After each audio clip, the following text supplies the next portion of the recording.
the meeting. All right, councillors, if we're ready, we'll open our meeting at 4:31. And may I firstly acknowledge the traditional owners of land we meet on today. I humbly pay my respects to the people of the Wiradjuri and Ngunnawal nations, their past, future and emerging elders. Housekeeping: if you're asked to evacuate, the emergency procedure is to exit via the door leading out of the building directly outside the council chambers and proceed to the footpath opposite the council chambers and await further instructions. This council meeting is being live streamed, recorded and published in accordance with council's live streaming in council meetings policy. To those present in the gallery today, by attending a public meeting of the council, you are consenting to your image, voice and comments being recorded and published. Anyone who is invited to speak will be recorded and their voice, image and comments will form part of the live stream and recording. The Chair and or the General Manager have the discretion and authority at any time to direct the termination or interruption of live streaming. Such direction will only be given in exceptional circumstances where deemed relevant. Circumstances may include instances where the content of debate is considered misleading, defamatory or potentially inappropriate to be published. Attendees are advised that they may be subject to legal action if their actions result in inappropriate and or unacceptable behaviour and or comments. Public forum. Today we have, I think, we have 4 speakers in the public forum. We have Stephen Short, who is speaking against the motion, item 14.1, modification to consent operating hours.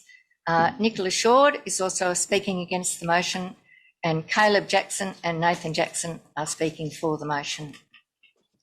Do I ask in that order? Stephen, if you'd like to take the podium.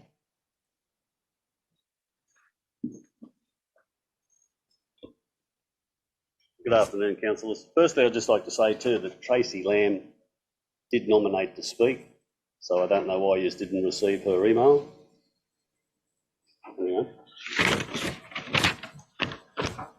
Okay, I have concerns about this extension of hours with Apollo, purely for the noise side of things and what is going to happen with truck movements. I'll outline the truck movements with Oscott excavation up in Lachlan Street. Now, they were knocked back on a deed to have transport operating out of their yard. And the truck movements up there that were operated by Cowra Freight and Young and Country were only used from 9 o'clock in the morning till 4:30 in the afternoon. And they were told they couldn't operate a truck service out of there because it wasn't zoned industrial. In saying that, when I spoke to Phil Beer about his concerns on that, it cost him $740,000 to relocate. You know, something that could have been avoided.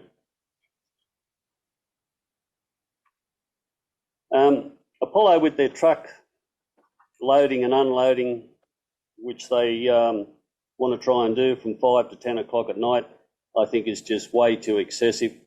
They're long hours, far too long. The noise levels that come out of Apollo aren't compliant. I keep hearing I'm a whinger and I keep hearing that the noise levels are all compliant. Well, I'll only give you a couple of scenarios. Last Friday, for instance, 11 o'clock, front of their shed, 70 decibels on the boundary. On Saturday, in exactly the same spot at 2 o'clock, the decibel reading was 39 and 40. That's a huge difference.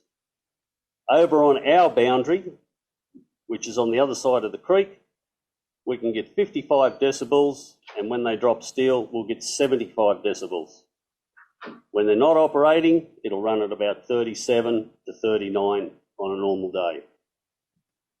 So it's pretty loud. Manufacturing, they currently get 59 hours a week to do their thing. We get a day and a half of peace and quiet. I'd like a little bit more. The zoning's got me a little bit confused too, because I have a neighbour that's been told he can't even push an iron post in the ground because it's zoned recreational. Now, at the back of my place, it was all zoned recreational. But at the moment, there's steel products, containers, and possibly even concrete there. I think those things need to be looked at.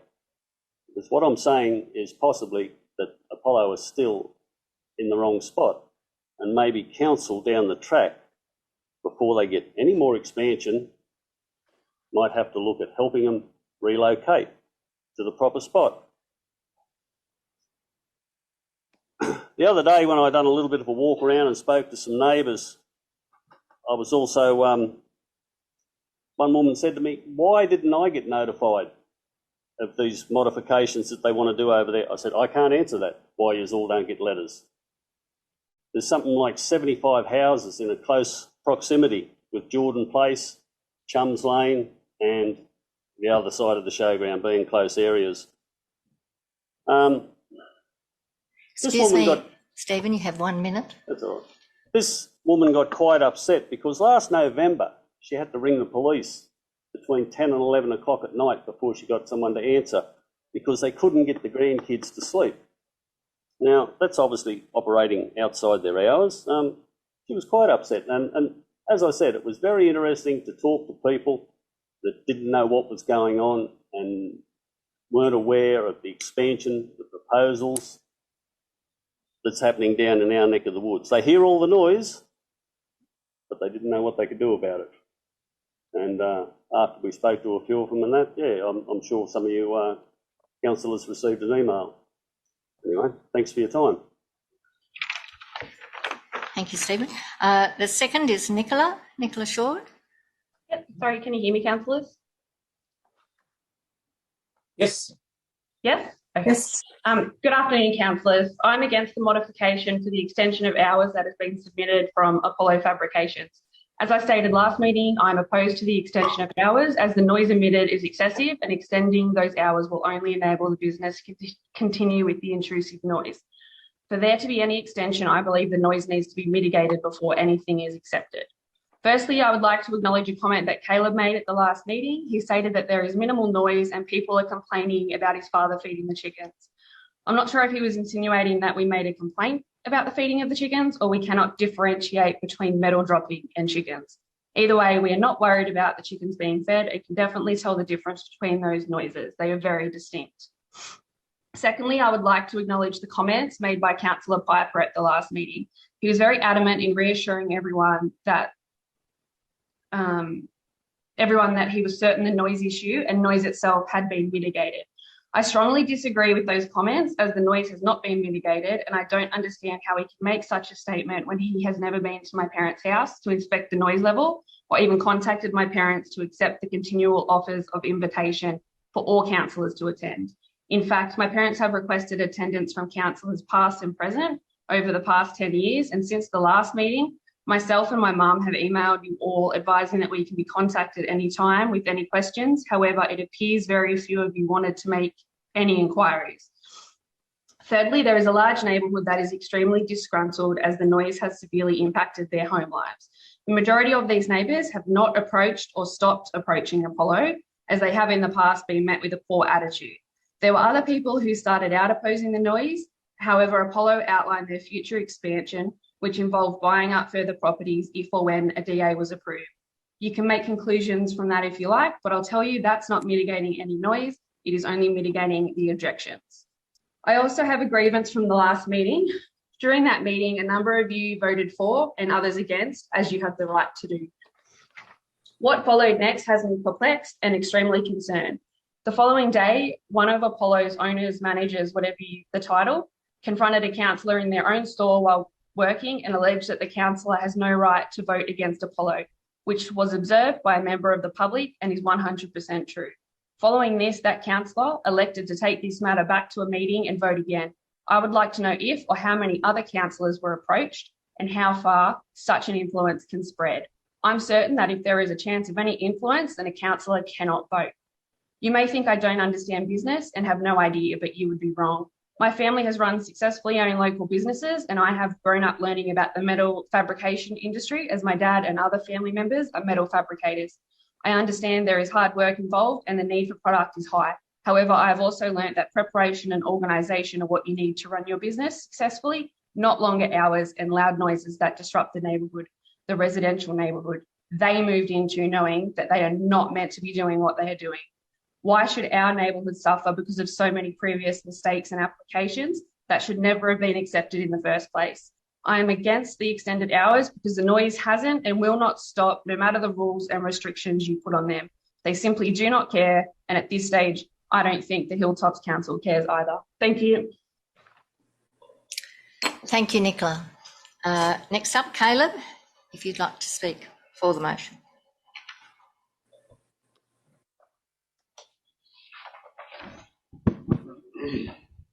Thank you, councillors. Good afternoon, Madam Mayor and the young community. Thanks again for the opportunity to address this forum in relation to the modification of consent. I'm speaking today in favour of the recommendations 14.1. We fully understand and recognise that the emissions created, although compliant at our operation, does have an impact. We understand that it does have an impact on the immediate area surrounding our premises, and we are completely committed to continuing to reduce that impact through good operational practices, building design and noise mitigation measures. We're determined to work with the community and the council for positive outcomes. The proposal includes the extension of existing noise mitigation measures, which will further reduce our daytime impact. We continue to move forward with the site electrical upgrade, which will allow to replace the existing diesel compressor. Our stage 3 development is now well underway, and which will completely encapsulate the existing blast room. We've engaged efficiency consultants to look at ways to reduce the use of forklifts and movement of material across the back of our property. As you're aware, in addition, we've conducted significant acoustic studies into purpose-built buildings to completely contain, mitigate and abate the noises and other impacts the operation generates.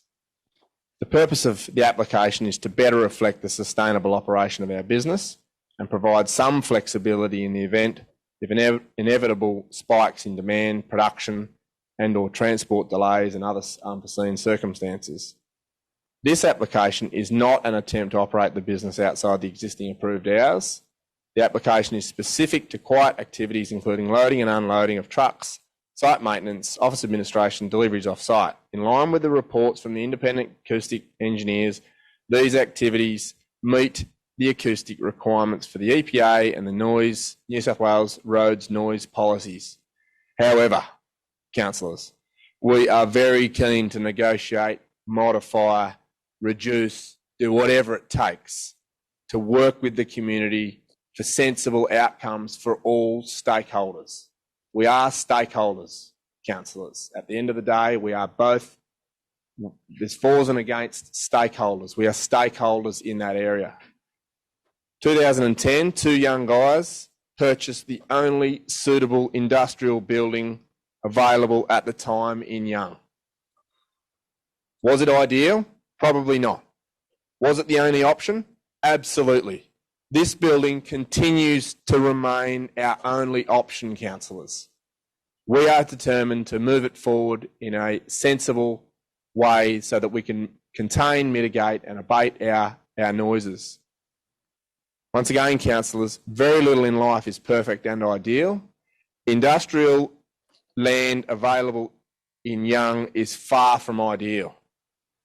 We have no option. We have no other option but to work together in view of continued improvement, and we are committed to this. I want to reiterate, councillors, we are absolutely committed to continue to improve our operation and the impact that we have.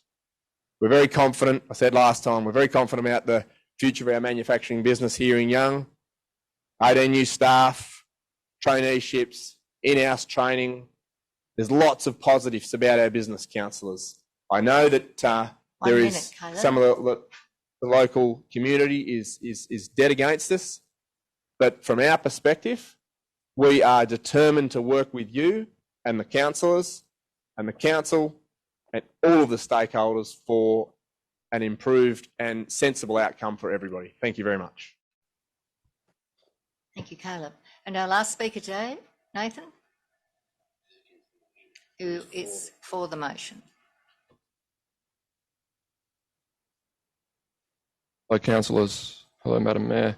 Thank you for your time today. I'm speaking to you today in favour of the recommendation that is before you in relation to the modification of operating hours or hours.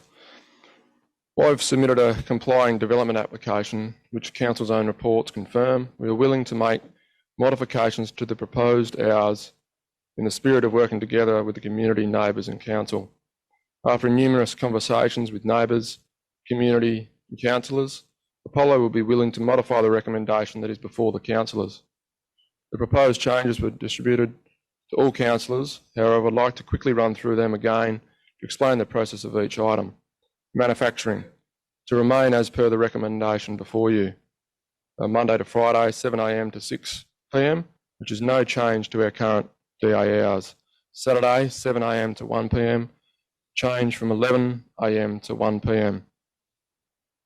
from our existing approved hours. Blasting and painting, exactly the same as our manufacturing. Loading and unloading, proposed modification to the recommendation that is before you, which is as follows. Monday to Friday from 6 a.m. to 8 p.m. and Saturday from 6 a.m. to 1 p.m. In exceptional circumstances whereby prior notification has been sent to council and neighbours, Monday to Friday 5 a.m. to 10 p.m. and Saturday 5 a.m. to 3 p.m. Exceptional circumstances example would be once, let's say every 3 months for a period of 2 to 5 days. Note, all works outside the above normal hours of operation will be completed inside the closed doors. There is to be no movement of material or equipment outside the building after normal business hours. Delivery off-site to remain as per the recommendation that we put before you, which is Monday to Sunday, 24 hours. The reason 24 hours, we've put forward 24 hours, is our projects typically run starting from 7 a.m. all across New South Wales. However, some inner city projects are completed at night, and we could have trucks departing anywhere between 10 p.m. and 5 a.m. in the morning, bearing in mind that this would be no more than 1 or 2 trucks a night. There is a designated departure location, which is in front of the building, and it's worth noting that there is traffic 24 hours a day travelling along Maringo Road, which is adjacent to Telegraph Road. Site maintenance to remain as per the recommendation before you, which is 7 a.m. to 6 p.m. Monday to Saturday. This is a slight change. It gives us our service technicians and cleaners the ability to service equipment and can clean the facility after operational hours on Saturday. Once again, there is no movement of material and generally speaking, works completed indoors. Office administration, which is to remain as per the recommendation before you, Monday to Sunday, 5 a.m. to 10 p.m. As it has been reiterated on a number of occasions, it is not our intention to operate on a regular basis outside our already approved operating hours, but rather give both the council and Apollo some protection and some flexibility in the event that we need to. We look forward to seeing this matter resolved in a reasonable and fair manner today. Thank you, councillors. Thank you, Nathan. Next on the, we don't have any apologies. I think everyone is here this evening.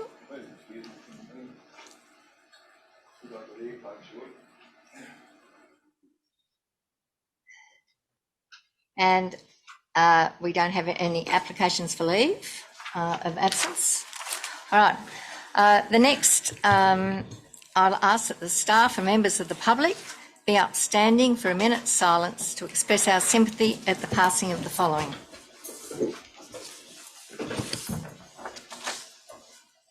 Margaret Smith, Woodley Smith, Kim Lang, Peter Eldridge, Stanley Corcoran, Scott Curtis, Robert Pepperell, Yvonne Shaw, Pamela Winter, and Sister Monica Purcell.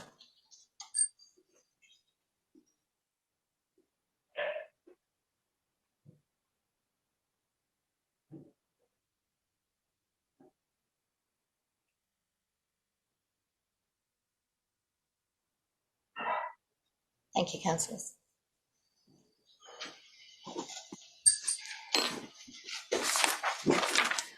All right, next on the agenda, confirmation of minutes. Can I have a mover for the confirmation of minutes? Thank you, Councillor Fitzgerald. And a seconder? Thank you, Councillor Hewson. All those in favour? Aye. Okay, thank you.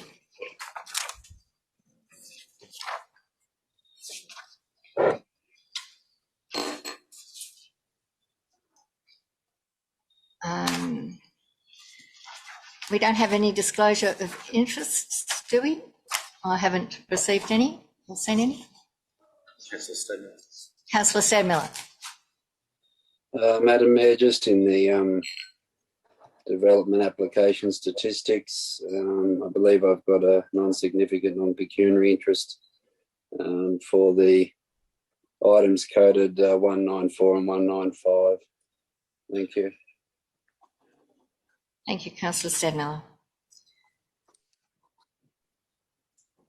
Next up, councillor reports. The mayoral report is first of all. It's been a busy month finding my mayoral feet, I have to say, but a happy one as well, moving around the community. It's before you. Can I have someone who will move that they be received? Thank you. Councillor Foreman, and a seconder, Councillor Stedmiller. Thank you. Next off, we have councillor reports. They're there in front of everybody. As I go around, does anybody wish to add? Councillor Ingram? Councillor Foreman?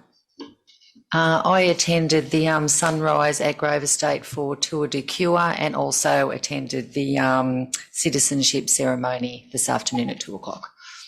Thank you. Thank you. And it was a lovely ceremony too, wasn't it? All right. Councillor Fitzgerald, have you anything to add? Yeah, I did attend Yes, I did attend the Road and Traffic Committee meeting on 2nd of March, and again, I also attended the Citizenship Committee meeting this afternoon. Thank you. Councillor Flannery? Thank you. The workshop on the 9th of March and council meeting. Thank you. Councillor Hewson? Thank you. Councillor Piper? I attended, it's not actually a council thing, but there was a big land release talk in Boorowa, and I attended that, and we're looking at getting maybe in our Hilltops area another 127 residential lots in the first allotment. Thank you. Thank you for representing us, Councillor Piper. Councillor Dodd. Madam Mayor, the webinar on the 19th of March was on the 17th and I couldn't attend and I haven't caught up with it yet, so that needs to be removed, and I also attended the citizenship ceremony today. Thank you. Councillor Armstrong.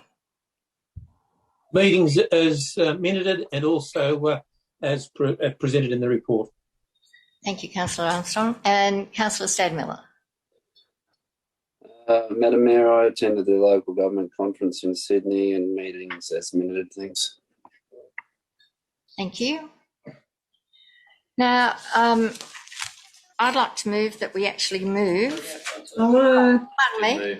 Pardon me. We have missed out a very important councillor, Councillor Mackie. I attended the ARIC meeting yesterday, and everything else on minutes. Meetings is minuted. Thank you.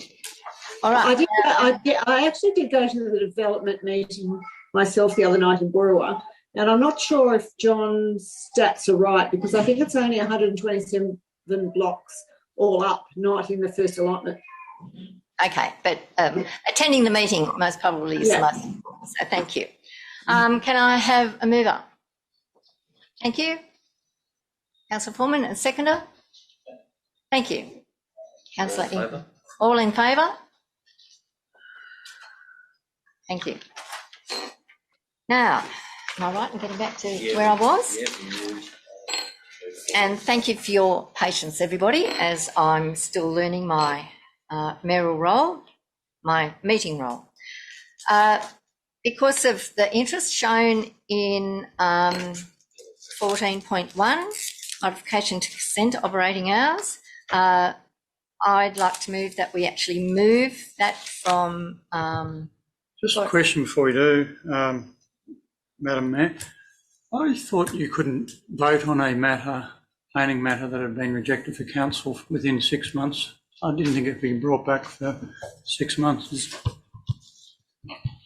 Through you, Madam Mayor, in accordance with the Code of Meeting Practice, those matters can be brought back if there's notice a motion is presented to council within 24 hours after that motion being forwarded. This occurred back in August 2020 with a similar DA was rejected and brought back.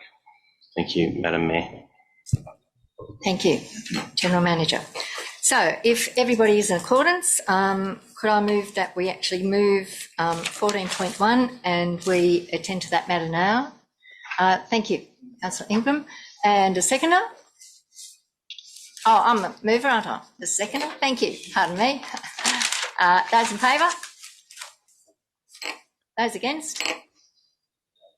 All right. In which case? Madam Mayor, I'd like to move an amendment to the notice of motion, if I could, please. Yes. Councillor Armstrong. I think I've got a point of order. I think the notice of motion has to be read before the amendment can be heard. Thank you, Councillor Ingram. And when it's up.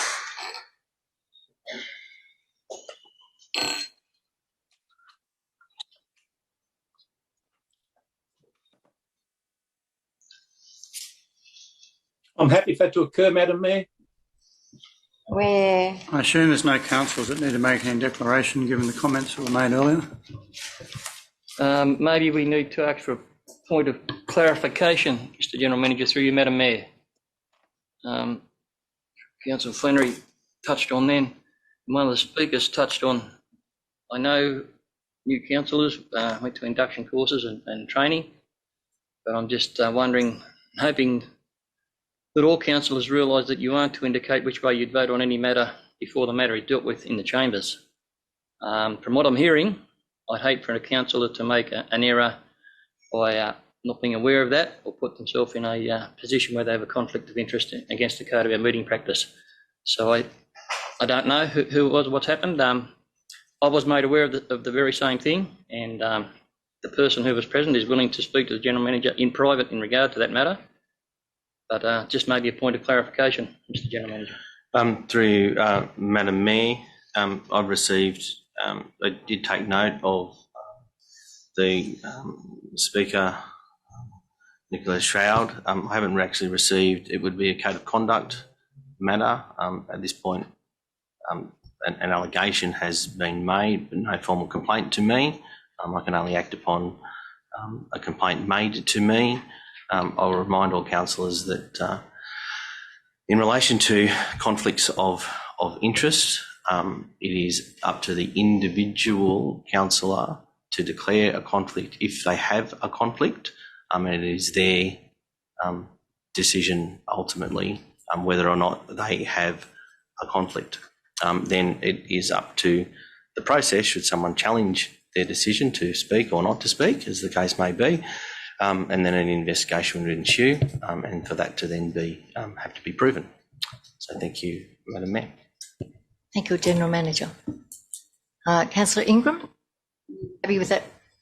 I'm It wasn't for me. I wasn't the person involved or the councillor involved. I'm just trying to protect any councillors who may have been involved in a situation like that did occur, so that they don't stumble over by just not knowing exactly how the operation works and the ramifications of voting on a matter that you've already conceded to an applicant and which way you'd vote. I just wanted to clear that up for all councillors so it was understood, so that we don't have someone coming back to the general manager after the fact. It's not a complaint by me, it's a point of clarification for all councillors. Thank you. Thank you, Councillor Armstrong, and thank you for making that clear. Now, I have said that before, haven't I? And my apologies. My apologies. You're welcome. Let us return. They're not part of it. through you, Madam Mayor. The public forum has closed. They're not to speak and be part of the meeting. Thank you. Yes, thank you. Thank you, Mr. General Manager. If we go back to 14.1, 22/17, 2019 DA 00035, modification to consent operating hours. Proposed motion that Council approves modification application number 2019 DA 00035.1 for the amendment to Apollo fabrication hours of operation at lots 3 and 4, DP 845187, 10 to 12 Telegraph Road, Young, as follows. Do I read the rest? Should I read the rest? Through you, Madam Mayor, you're to move the notice of motion. You would need a seconder, and then obviously we can read through the entire motion. There was some discussion the last time that was done that that was not necessary, so I'm in councillors' hands whether or not they want the entire motion to be read again. However, the process would be you'd move the notice of motion, that would be seconded if it is to be seconded, and then we would defer to Councillor Armstrong, who has proposed he would want an amendment to that notice of motion. The amendment would need to be discussed before the motion, if it's put forward. So, Madam Mayor.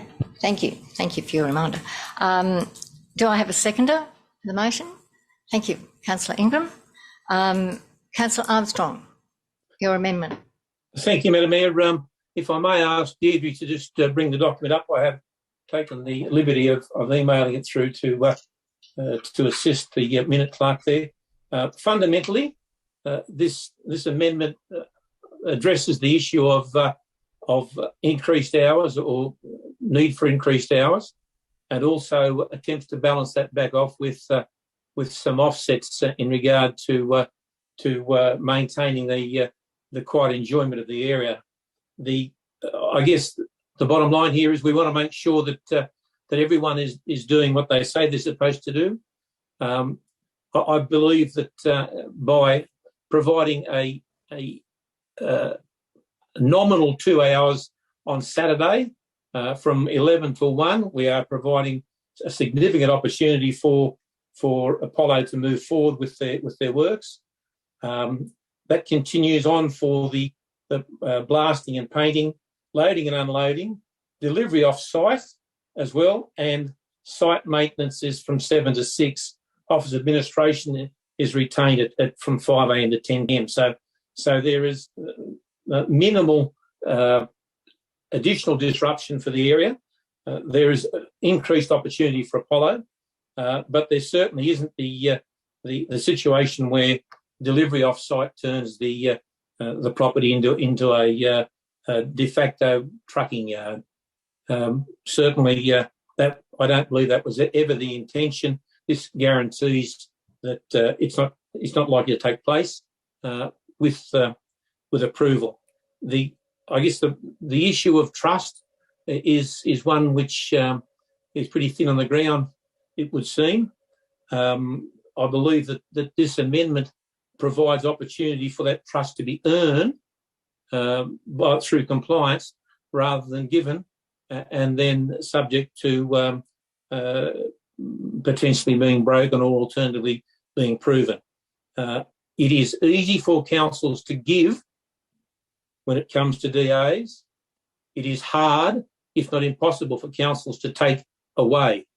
And I believe that the most prudent measure here is to have small increments, if there are to be any increments at all, and those increments to be then measured, performance of the proponents measured against the increments before there can be further expansion on the site.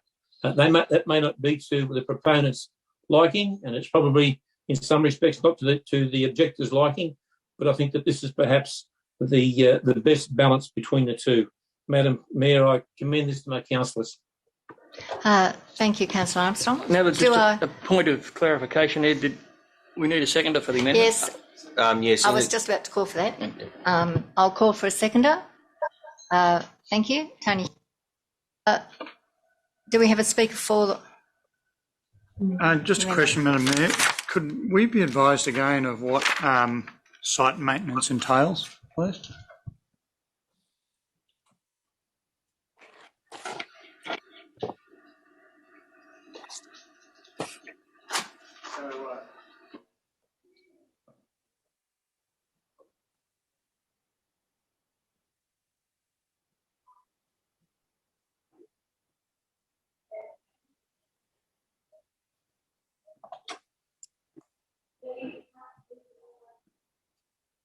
Councillors, 210 is the page which has the table that the Director of Planning has just referred to. Is it 212 on yours?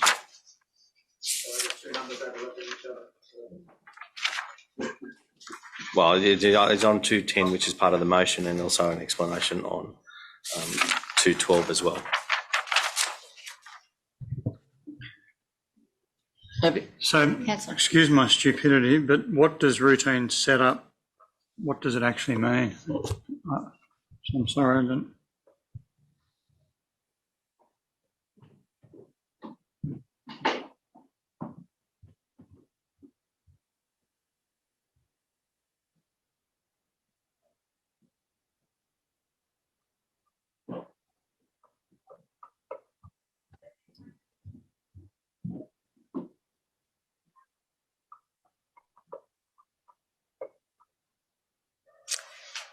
Thank you, Director. Councillor Ingram. Yeah, happy to speak to the matter, Madam Mayor, and just on that point with site maintenance, and it's a bit hard just to clarify exactly what it entails, but the applicant has spoken quite openly in council and asked the community to take them on trust. And I'm prepared to take them on trust. They've spoken in open forum several times now, on camera, to be taken on trust to do the right thing. And I fully expect them to do that. So site maintenance, I would imagine, would be site maintenance and not normal manufacturing works, given the reports we've had. So, look, I commend Councillor Armstrong on trying to do some mediation and meeting in the middle. I know that the applicant and the concerned citizens and some, if not all councillors, have been involved in talks during the week in regard to this matter. It starts out as a matter of a winner and a loser, and no one wants that. We want everyone to get the best possible result that we possibly could. And I believe that the applicant, as stated, is happy to make some movements on the original motion. And as Councillor Armstrong just put up, the citizens are willing also to move on some of those time lots. So looking at it, for what it is there now, I would say it's a considerable gain for the applicant. It may impinge some more noise on the citizens around, but I firmly believe that it probably would be a great outcome for both sides and the community. Thank you, Madam Mayor. Thank you, Councillor. Is there anyone who'd like to speak against the motion? Or the amendment, pardon me, the amendment? Look, I don't wish to, well, I'll speak against it for the sake of voicing my view. I would prefer to, well, otherwise I can't speak for it because I'm saying something. Look, I think site maintenance should cease on a Saturday at 1 o'clock. I don't know whether Councillor Armstrong might finish that. Again, in the So whether we've got to vote on this and then I amend it again, but I think if we're ceasing unloading and loading on a Saturday from 5 a.m, which I think is plenty early enough, to 1 p.m, as per, anyway, I think site maintenance on a Saturday till 1 p.m. is probably reasonable for the neighbourhood. So just for the benefit of councillors, we're voting for the amendment to become the motion, and then we will be debating the amendment. So right now it's whether this amendment proposed is something that councillors would like to debate rather than the original motion. That is what's before you now. Once that vote has happened, then we will be debating the amendment. And then, Councillor Flannery, your suggestions that I'm hearing, if that's acceptable to the mover and seconder of the amendment, which that had then become the motion, if that's acceptable, then that becomes the motion to debate. Thank you. And I'm right in thinking that I have the right of reply. That's correct. And for this amendment, I'm actually going to vote against the amendment just because I feel that the original motion is to do with a complying development application.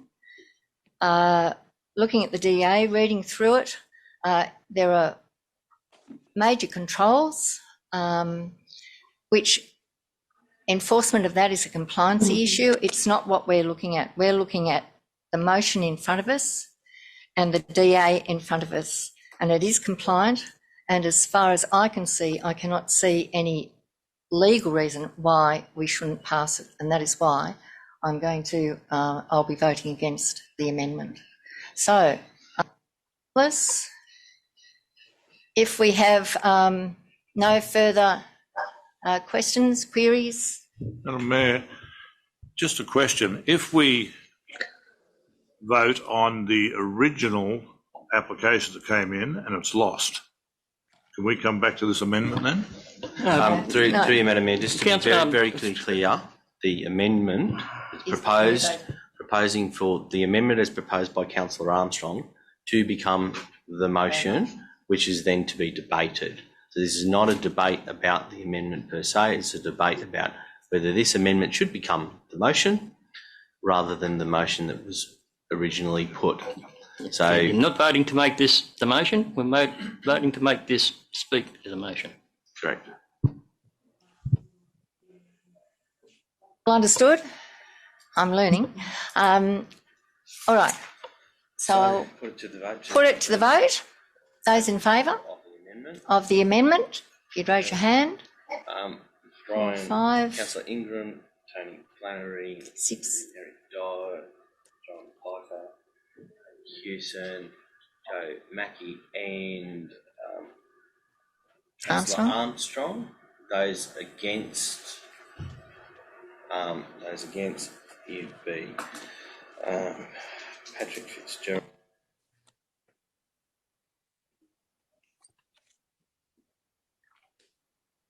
The amendment now becomes the motion for debate. Okay.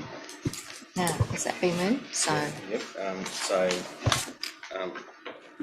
I'd like to move an amendment to the amended motion that site maintenance on a Saturday be from 7 a.m. to 1 p.m. Councillor Armstrong, is that acceptable to you? And then I'll also then pass to Councillor Hewson. Yes, it is, Mr. Mayor. Sorry, Mr. General Manager. However, I do note that in the table pertinent to this schedule, that manufacturing is noted as steel manufacturing, movement of steel products, yet there is no mention of the movement of steel products, or indeed the movement of anything at all, during routine setup, clean-up or shutdown activities. So it is my expectation that if steel products were to be moved, that would be considered manufacturing.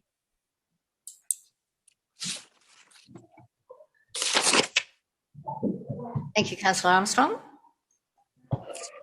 Councillor Houston, Councillor Houston, are you acceptable to have that the reduction in the time from?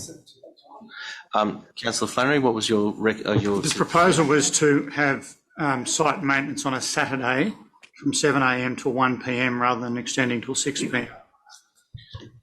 Okay, so we have both Councillor Armstrong and Councillor Houston accept that as part of the amendment, so there's no need for it to go to a vote. Councillor Flannery as an amendment, it's just encapsulated within the amendment. Okay. Now, I will ask, anybody like to speak for the motion as we have it now? Madam Mayor, I'd like to speak to the motion. Look, I spoke at the last council meeting about this, and it's a difficult one because Apollo is a bigger employer. They obviously turn over substantial business, and our aim should always be to keep our local businesses in our town. That said, the area is zone residential. It has existing use rights, and what we are doing by voting on any amendment to their existing operating hours is increasing the rights.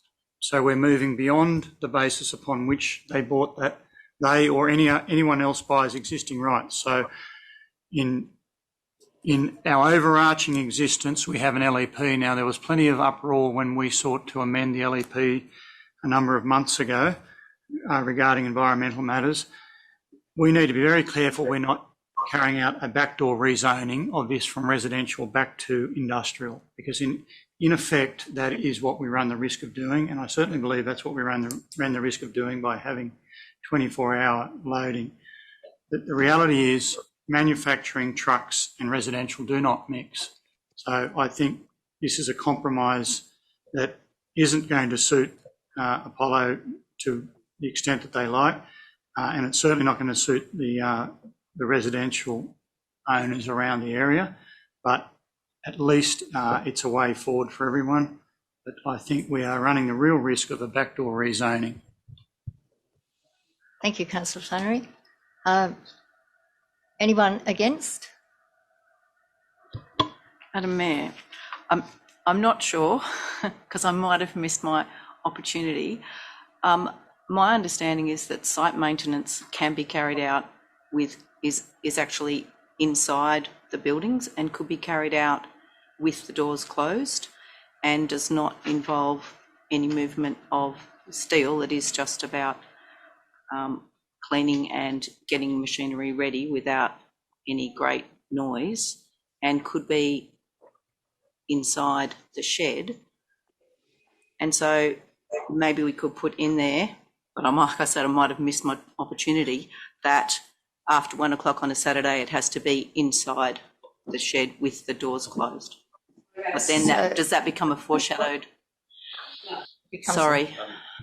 Sorry, just through you, Madam Mayor, I'm going to ask the Director of Planning to clarify that, because my understanding of the consent that's being sought is it is bound by those times, not with inside or outside the structure.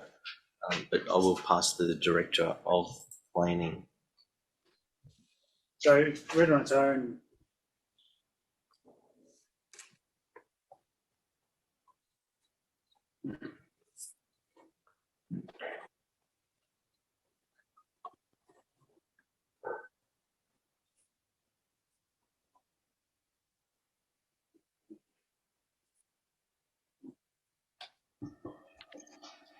I'd question as to whether the acoustic reports and details were taken when these operations were happening. I don't know how you can assess site maintenance under those conditions. Thank you for your observation, Councillor Ingram. Anybody like to speak against it? Councillor? I'd like to speak against it. I return to my original statement where this is a complying DA, development application. Quite strict controls were put on it in the first place. Quite a bit of money was spent both by the applicant and also by council on making sure of those sound controls. There is no reason, I will say again, there is no reason, no legal reason for us not to pass this DA. And in fact, I would presume that the legality of it is on the side of the applicant rather than on the side of council. So on those grounds, I don't think you can make that claim, Madam Mayor. It's about policy direction. I think that's out of order. Perhaps I'll rephrase it, my observation. Madam Mayor, Councillor everything Palmer. that this council and the old council have put up against this company, they've come back to us complying. Everything. And then all of a sudden now we're trying to say to them, well, we're trying to keep you happy and we're trying to keep our residents happy. Terrific. That's what a council should be doing.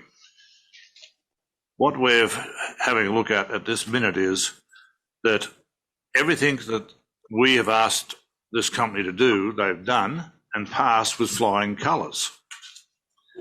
Now, going back to the complainant, all the people that have complained, which is about 4, it's all about noise. Noise is the problem. So what did this company do? They took out an acoustics survey. Now to all the old people in the place, that means a noise survey. And they were taken over not one day, when they could have had a down day, they were taken over 9 days. And every day they were over at the furthest southernmost point, closest to the housing people that are there, and the results came back in favour of the company, not just passing the regulations, but well inside the regulations. And then thanks to our last council, they said, let us do a survey because they might be telling us little fibbies because they had paid the money to get it done. We did the survey, or the council did the survey, the old council did the survey, and guess what? The results came back almost identical and well within New South Wales standard. The company's acoustics people then made a few extra recommendations and said, why don't you put this up here, an extra board there, to try and alleviate noise getting through. You can put some containers over in this area on the southern side where everything's happening. And then the biggest problem, I believe, beforehand was the sandblasting. And their recommendation was sandblast with the doors shut, put extra rubber sealing on the doors, then the ductwork that is in the blasting chamber, put acoustic material around that to again deaden the noise. And the results have come back. The noise isn't as bad as what we're being led to believe.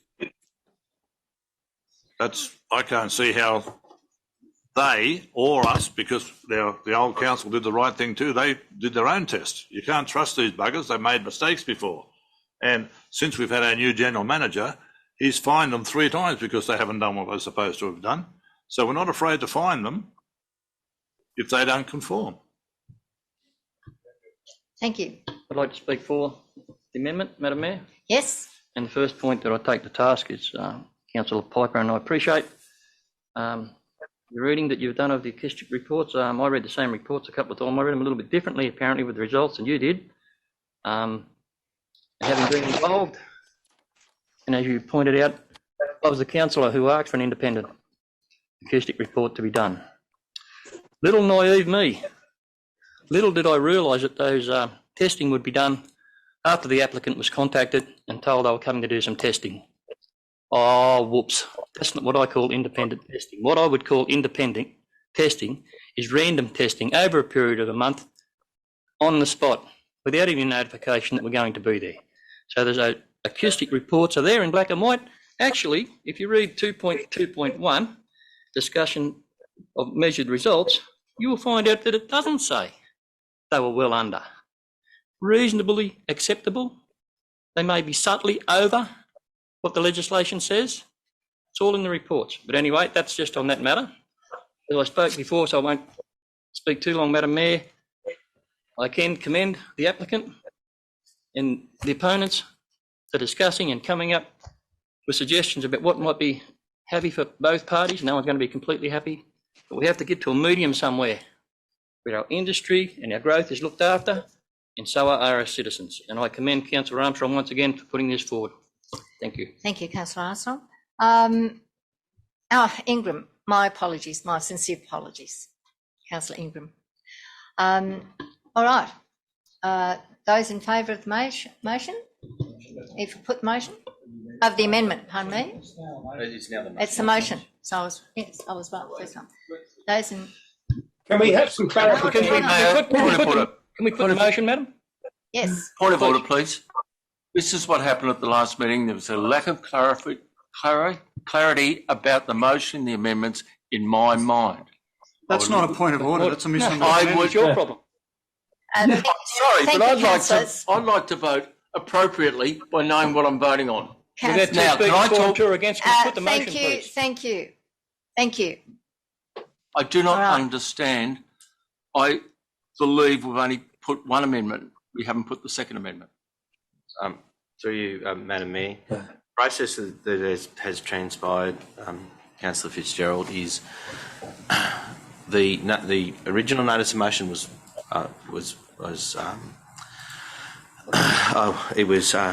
there was a mover and a seconder, which was appropriate. Also appropriate under a code of meeting practice. An amendment to the motion can be put. Now that amendment, if it was negative to the motion, it would be struck out. It is not negative to the motion. It is a modification of the boundaries of the motion. So that was also correctly put by Councillor Armstrong. Councillor Armstrong then spoke to the amendment, which is appropriate under the code of meeting practice. After it is contextualised, so put into the context of why he's put that present, then you ask for a seconder, also through the code of meeting practice. So then, councillors, you voted to accept the amendment as the motion, and it became the motion. So the original motion is out. Now, the for and against, I understand there's been two for and two against in that motion. I'm not sure if there was a second against. Was there someone who spoke also against? You spoke against. Oh, no, sorry, that's right, Councillor Piper. So there was two for and against. So it's at this point in time, without getting into the understanding type motions, Councillor Ingram has appropriately asked for the motion to be put. Yeah. So it's now in the hands of the Mayor to say, yes, I can now put this motion because there's been two speakers for and two against. The amendment before you, as I understand it, there is been some reduction in times of the original application for activities, and also the exclusion in relation to delivery or hours.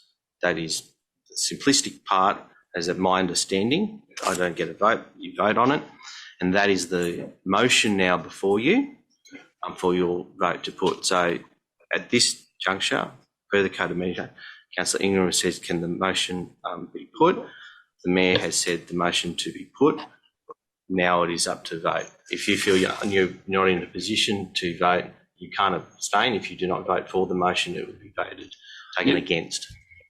Just a point of clarity. I thought Councillor Flannery put forward an amendment about site maintenance. Yes, it is, and it's the timing, as articulated at the time. It was a reduction on the Saturday from the original amendment as proposed by Councillor Armstrong. So that was an amendment to the amendment? Yeah, amendment to the amendment, and it was accepted by the mover and seconder of the amendment, and it was reduced from 6 p.m. to 1 p.m. on a Saturday. And so that's now what you're voting on. Thank you, Councillor Fitzgerald. Right, everybody clear? Now, yes. The motion has been put. All those in favour? So, yes. All those in favour? All those in favour, because it's a development application, we have Councillor Flannery, Councillor Fitzgerald, Councillor Ingram, Councillor Mackie, Councillor Armstrong, Councillor Piper and Councillor Hewson. All those against. Councillor Rolls, Councillor Foreman, Councillor Stadmiller and Councillor Dodd. The motion is passed. Well, thank you, councillors. Yeah, I don't appreciate it, that's all. Thank you. No. Thank you. Now. Right,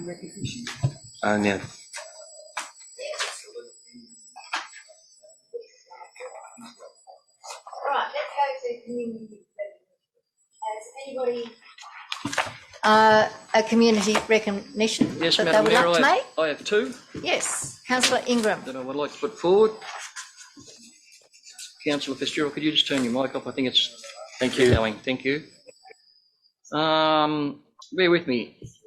I took photos of the information so that I could get it straight.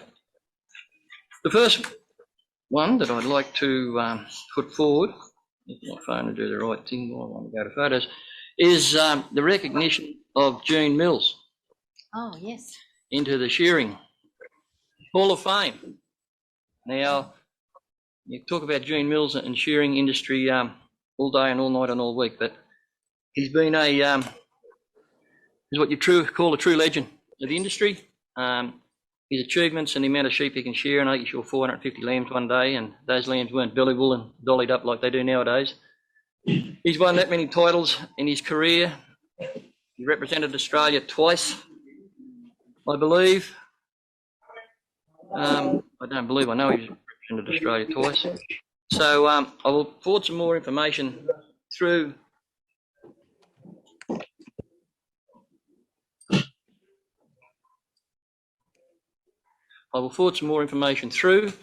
to that you can include in that letter.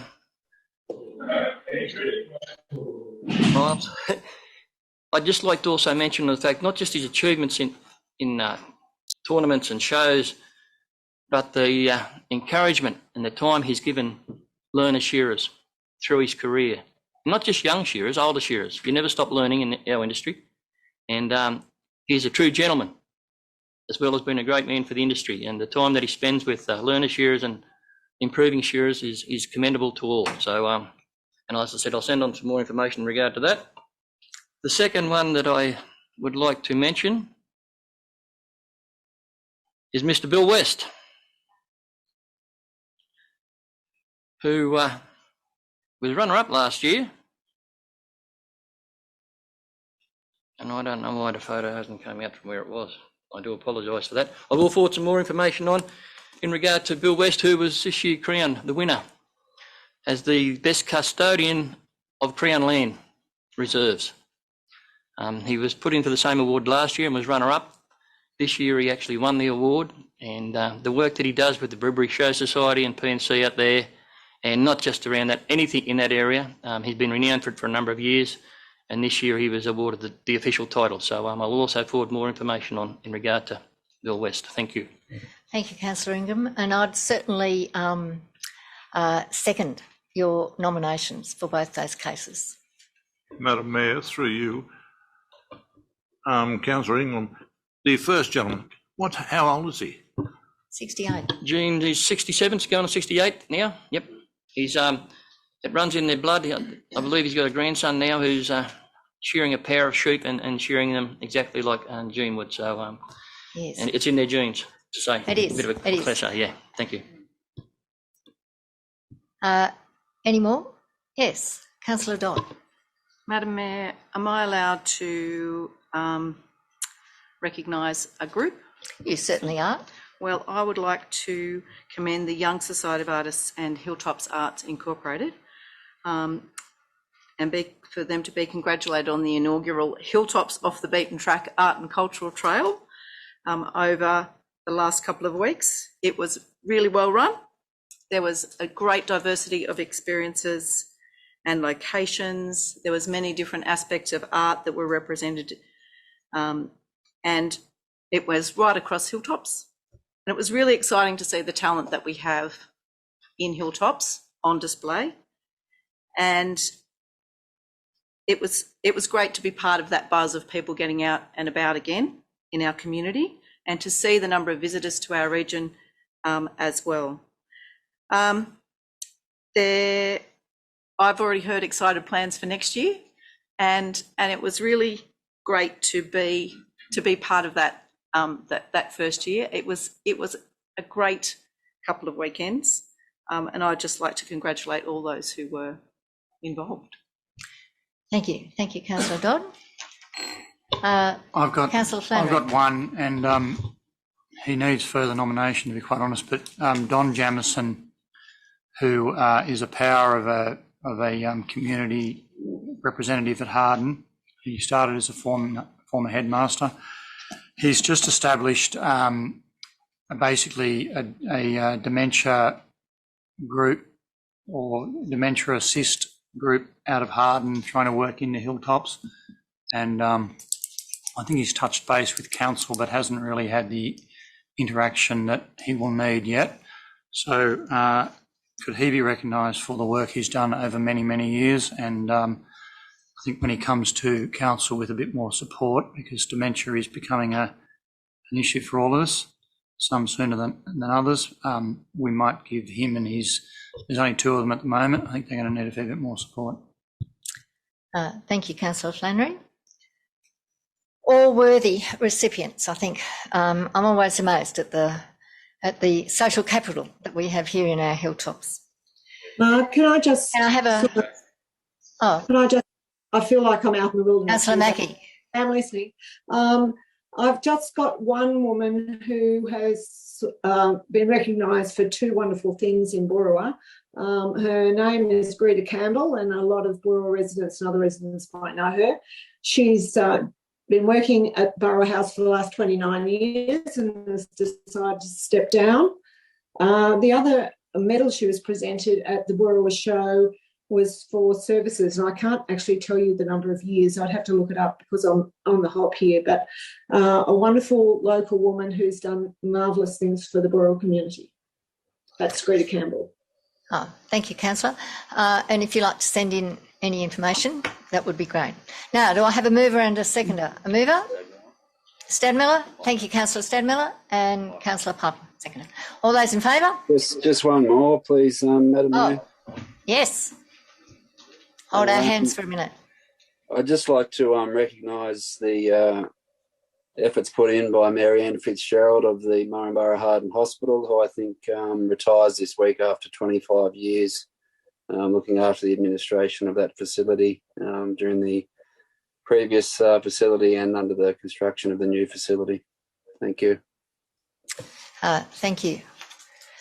Now, let's try again. We've had a mover and a seconder. All those in favour? Unanimous. Unanimous. Thank you, councillors. Moving on to 12.2, 2205, cash and investment report. 22. Financial assistance sponsorship. I don't think I've got that page here. Oh, yeah, page 30. The 27 report is only on page 4. Oh, yes, pardon me. I can't see what's in front of me. My apologies. You're right. Financial Assistance and Sponsorship Committee endorsement. It's 12.1. The purpose to seek council endorsement of the Hilltops Council Financial Assistance and Sponsorship Committee and seek councillor representation to the committee. For those who are new councillors, we do have financial assistance and sponsorship scheme to help small groups within our community. We give out two forms of grants, one for small scale infrastructure and the other to help with events that might be running. It enables, I think it keeps the lines of connection open between council and community, and we're often told that for every dollar spent, we get about $7 back in our community.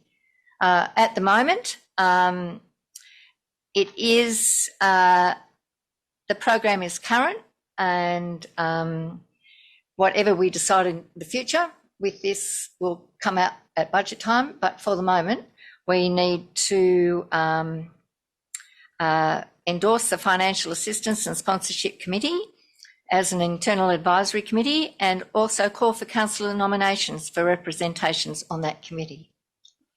Can I have a mover? You want the nominations first, Madam Mayor? Yes, nominations first. Thanks. I'm happy to go on to that. Thank you, Councillor Ingram. Councillor Armstrong, Councillor Stadmiller, and there's, I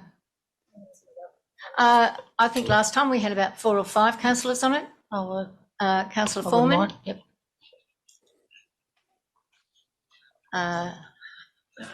Okay, righto, we have those names. And happy to move that way, do Madam I Mayor. have a mover? Happy to move. Thank you, Councillor Ingram. A seconder, Councillor Piper. All those in favour? Councillor Armstrong, the seconder. Oh, pardon me, Councillor Armstrong, second. Thank you. I'm having a bad time. And just for the clarification of councillors, this is money that has been budgeted for this year. There is the financial assistance and sponsorship program has been launched, and we're receiving submissions. And as the mayor advised, the tenure of this program would be considered during the budget process for it going forward. Thank you, councillors. Thank you, Mr. General Manager. Righto, moving on. Oh, what are we doing? Vote. We're voting. Pardon me tonight. I do apologise for my state tonight. All those in favour? Unanimous. Thank you. Now we will move on. 12.2, cash and investment report. Do I have a mover? Moved. Thank you, Councillor Stadmiller. And a seconder? Councillor Piper. Any questions, comments? No? All those in favour? Aye. Okay, thank you, unanimous.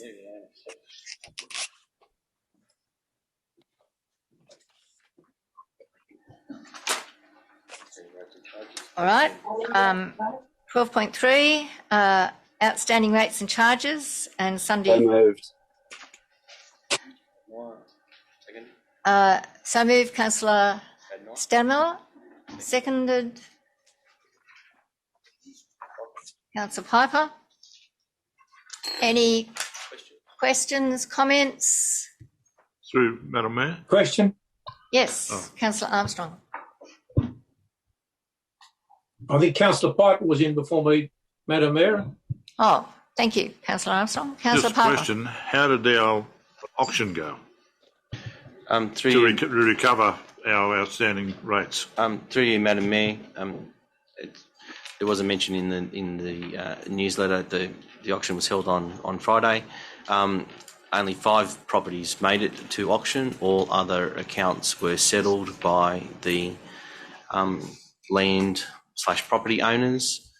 All properties that went to auction were sold for above reserve.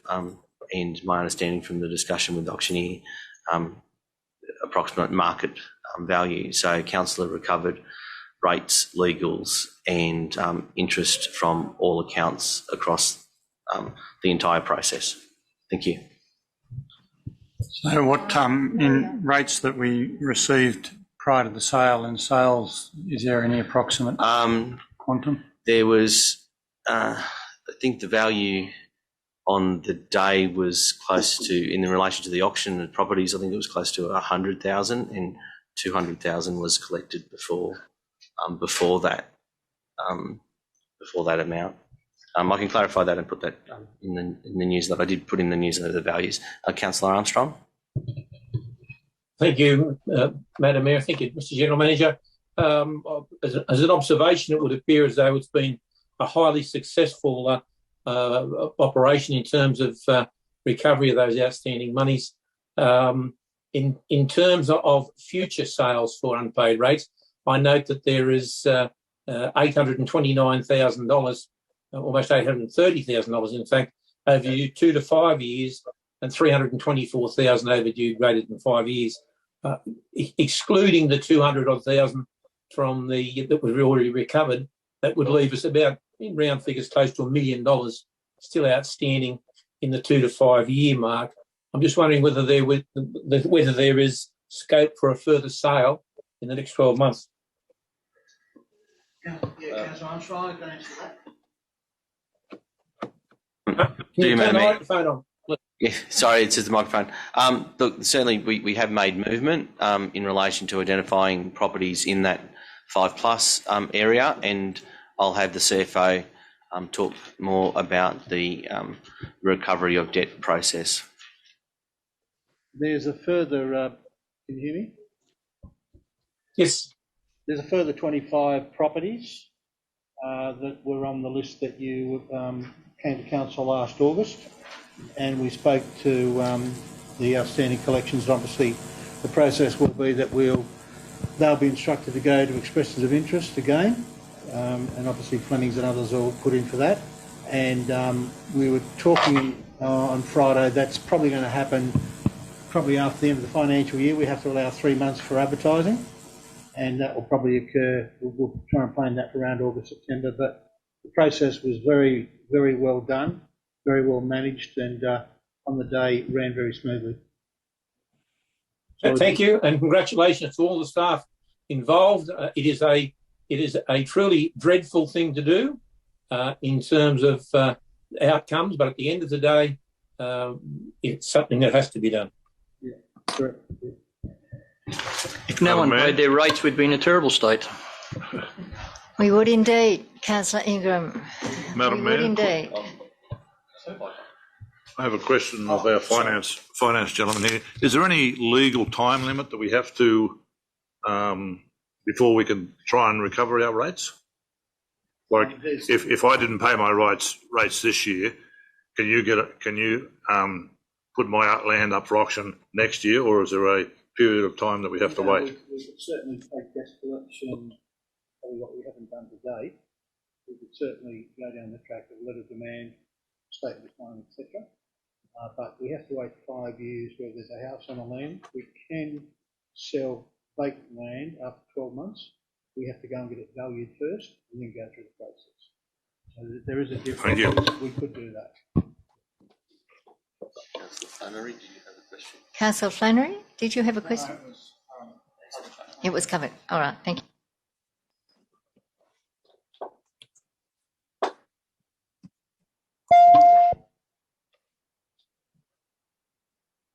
Those in favour? Yep, all those in favour? I think that's unanimous. Thank you, councillors. Sorry, Councillor Mackie, have you got your hand up? You're on mute. I'm sorry, Councillor. You're still on mute. Still on mute. That little hand in the corner. Yes, I can see your hand. Yeah. Thank you. Sorry. Thank you, Councillor. Just want to make sure. Thank you. That was unanimous? Yes, it was unanimous. If we move on to 12.4, development application stats for February 2022. Just actually one point for the record, midway down page 35, is that a typo on there? 888,002 compared to the figure immediately above it, which was 660,000. It says that there's outstanding as 888,000, which doesn't accord with any of the other reports. That's the previous month. Okay, thank you. Okay, are we back to this? All right, we're back to 12.4, development application stats for February 2022. Do I have a mover? Move the recommendation. Councillor Ingram, seconded Councillor Armstrong. Any questions, comments? All right, I'll put it. All those in favour?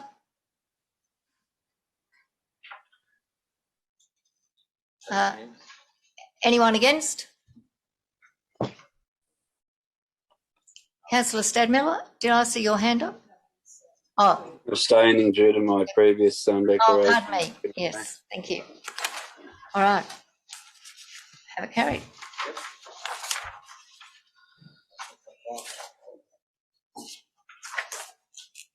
All right. Mr. General, through you, Madam Mayor, Mr. General Manager, could I ask you a question, please, off the record, really quickly?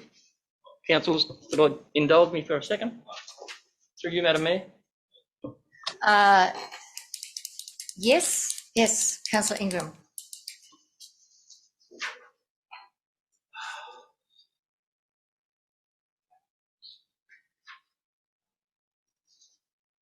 If you just excuse me for the moment, there might be something out there that I need to attend to. All right, let us proceed then. If we go to 12.5, 2208, residential subdivision, 8 lots, and new road at 28 NASMYTH Street, Young. Do I have someone to move? Thank you, Councillor Dodd, and second. Thank you, Councillor Foreman. Do we have any questions, comments? Madam Mayor, given the absences, in the first line that development application is not accompanied by the written consent of the owners, I'm not too sure how we can vote on something that doesn't have. My understanding, the very basic premise of a DA is you need written consent by the owners. So why are we even voting on this if it's not properly applied for DA? Yes, I did ask that same question actually, and perhaps the Director of Planning. The Director of Planning. I presumed it had to do with for. I don't understand if this hasn't met the basic requirements of a DA. I don't understand why it's before council. This is the residential subdivision. This is 12.5 at the report of page 52. Yeah. Residential subdivision, 8 lots, and new road at 28 NASMYTH Street, Young. Yes, there were some serious concerns about the full information provided, which is why we have to visit. And they're still made aware of the early process. It was with us for 2 years. 2 years to deal with those very core matters you're talking about. Shouldn't it just be rejected by staff and not doesn't meet the requirement? We're still going to go through the process on that, including submissions, and receive submissions and support council. Yes, that's what I presumed, because of the 4 submissions, is that right? More than 4. Oh, yes, more than 4. Councillor Flannery, does that answer your question? All right. No further speakers, questions? I'll put it to the vote. All those in favour? Unanimous. Unanimous. Thank you. Thank you, councillors.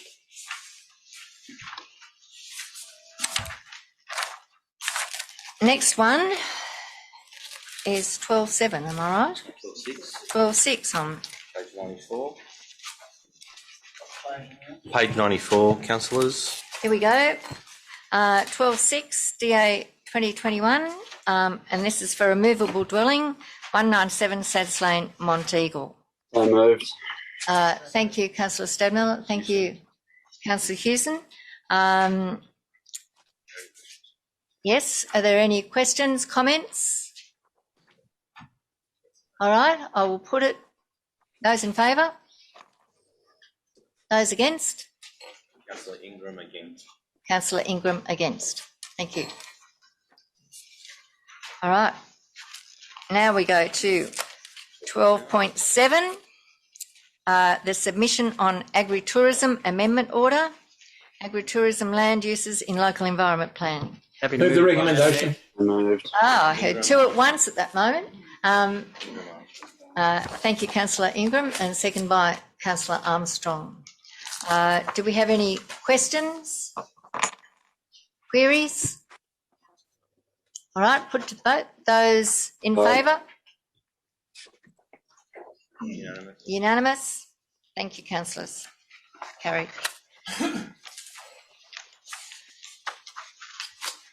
The next one, we have 12.8, response to questions on notice, the GALONG limestone mine and the Thornhill Street funding. Madam Mayor, sorry. Look, I'm not too sure what the alternative recommendation is, short of voting against this.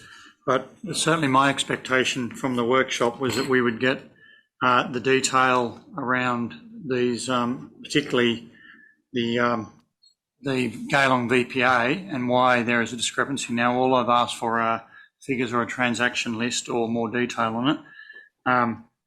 And generally it refers over the page to, it says, and for councillors who weren't here last time, all it refers to is council resolutions. I would have thought to provide adequate detail, we should have some numbers here and greater explanation. So can I move that this be deferred and more detail be brought back to the next council meeting where it actually highlights the funds and what happened and where they went in relation to all the matters, please? I don't think it even goes close to adequately addressing. Through you, Madam Mayor, we have that detail. I will ask with the indulgence for the Chief Financial Officer to respond to your questions with that detail, and if a further report is necessary after that explanation, we'll bring it back. So I'll second that, Councillor Flannery. So just for point of order, clarity, would you like to hear from the CFO now or not? I'm happy to hear for the CFO, but I move that it be brought back to the next council with further detail. Yeah. No? Okay, so what we've done, we've got information out of the GALONG committee, and what we've identified, and I've got all the documentation that supports it, is that the first three items on the list that we were provided with were part of Section 94, not the VPA. They are approximately 99,000. The original position signed under SUBDIVISION was signed on the 31st of August 2016. I've got a copy of that. And first payment then occurred under the old Section 94. There's three of them. We believe that the final entry on that list, so that adds up to $94,000. Yeah. The final entry on that list is $55,000. Recorded by the committee in 2021, actually received by us 6 weeks later in August 2021. The offset between those two is approximately $33,000, which I think is a figure that you were referring to. So we can provide that information, and I can provide a copy of their listing plus the SUBDIVISION agreement, the VPA. In relation to I think I mentioned at the last meeting, or it might have been a briefing, in relation to the balance of reserves and transfers to and from, just to clarify that only estimates and budget figures until the actual values are known. So at the moment we're budgeting for 320,000 tonnes at the 78 cents mark.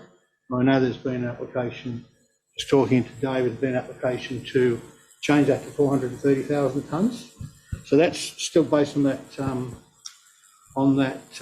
estimate. It's based on the tonnage, and so that 166,000 on the list, and I can re-provide that sheet that we got of the quarterly budget review, and the 83,000 was just a 2-to-1 ratio of the 250,000.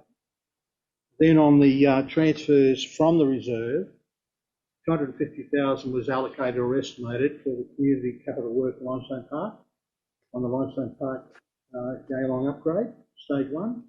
And the other 200,000 on that sheet that we transferred from was for the Harden VPA road program for GALONG or BOOROWA route. I can provide all this in a report.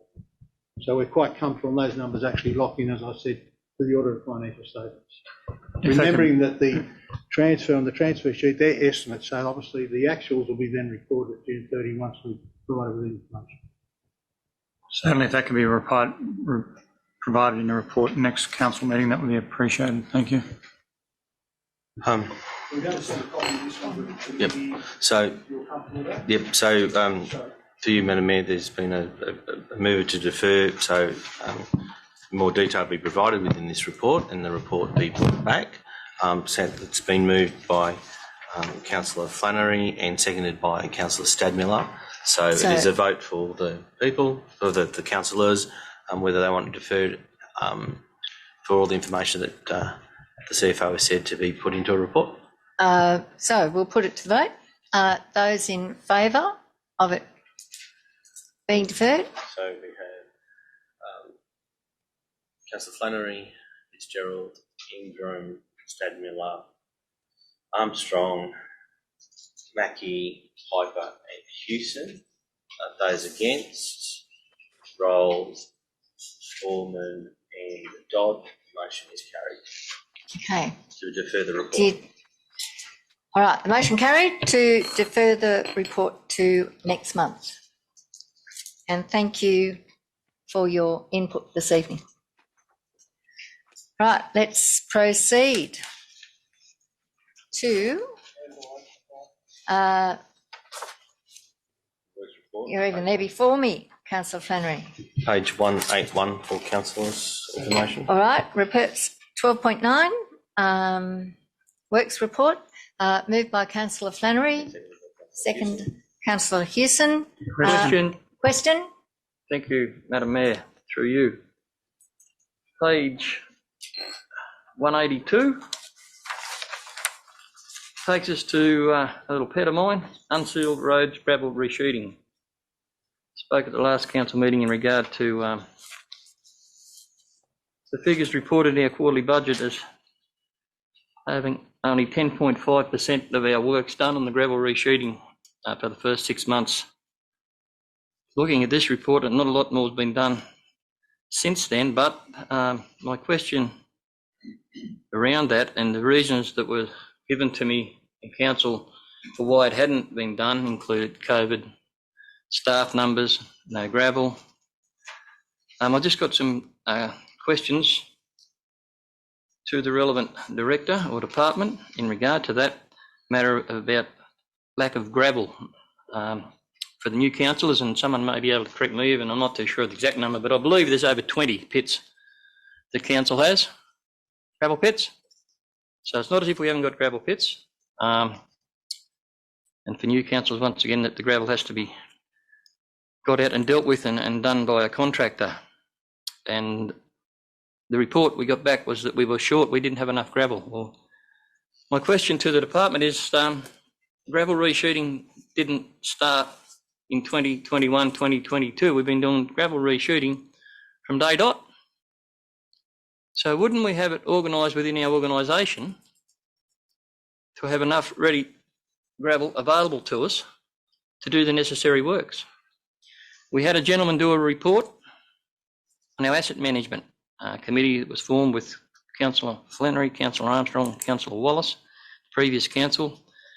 Well, they never got to the end of all our assets. The gentleman concentrated very heavily on our gravel roads and the condition and what needed doing and when it needed doing. And that document was circulated with the that asset committee. I trust the staff have still got those documents that gentleman did. His name eludes me now, and did all that work. Grant, that's right. That would be a great start for staff to know where to start looking at the gravel reshooting. So my question, to be direct and succinct, as I've been asked to be, I believe, is what is the quantity and value of the gravel stores the council hold at the moment? Because that then will be able to assure or reassure or not assure if there's any chance of getting any of this gravel reshooting work done this financial year. My second question, if you go to page 185, in regard to mowing and slashing.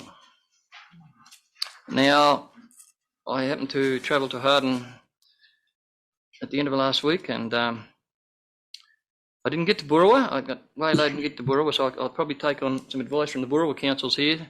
But I've commented before about the approaches to towns, and Boorowa and Harden has done so well, and their former councils did a great job. At the end of last week, I drove to Harden, and from as far out as the overhead railway bridge to Harden and out through to the new fire station, control station out the other side. It's like a bowling green. I didn't go out the Jugiong Road. I didn't have to, because it'll be the same. And I'm not too sure, but if the Boorowa approaches are normally as they are, kept really neat and tidy and short. But I want to ask every councillor to go for a drive around to the entrances to Young. I won't need to say any more, But to say it's not a bowling green and it's 3 foot high and a disgrace is probably being very, very tiptoey about it. I read the works report, mowing and slashing towns. That's there for you to read, Dugong, town approaches and roundabouts. My question to staff is, we have enough capability to do 2 communities, but we don't seem to have enough capability or the will to do anything with the approaches to the community of Young. Why? Is it a staff problem? Is it a financial problem? If it's a financial problem, I have real problems, given that the Young community contribute 58% of that revenue. So that's my question directly and succinctly, Madam Mayor, to the relevant officers. Thank you, Councillor Ingram.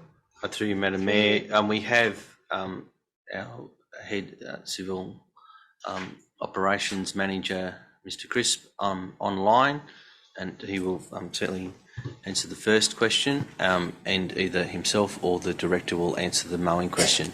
But Mr. Crisp, are you there? Yes, Mr. General Manager, through Madam Mayor. In answer to question 1 regarding quantity value, I don't have that figure just at hand, but I would like to add to that we have had some issues with our current contractor, because every local government area within the state of New South Wales and if not Australia has been given extra funds, and he has been pulled from pillar to post around the region, trying to meet the needs of everybody, including ourselves. So we've been struggling to get him. I totally agree with Councillor Ingram's idea that we need to get ahead. I totally concur that philosophy that we need to have a head and have a store in place, so when we hit the next year, we should be able to then run without having to worry about getting crushed first and then having it on the ground. However, we've got to work in with the rest of the infrastructure boom that's happening, and let's face it, there is one, whether you like it or not, and we're in that mix, and it's putting a constraint on us to no end. The other reason why we haven't got anything gravel on ground, and that's not quite the question, but we have been working on our reseals on our sealed road network. It's our 100-kilometre zone. And I do agree that the unsealed network is our backbone to our community. However, if we don't have a reasonable to good, safe sealed network, well, the rest of it's not really worth a crumpet. So that is what we're focusing on at the moment. We cannot... we've got to work in with the warmer weather with our sealing works, which is what we're trying to do now. You shouldn't tend to not do too much gravel resheeting through the drier months, because your road tend to be dry and it just sucks like a sponge when you're trying to compact a gravel resheet program through the drier months, which is what we've got right now. This is now becoming a more typical arrangement that we would normally experience. So that's where we're at with our gravel resheet program.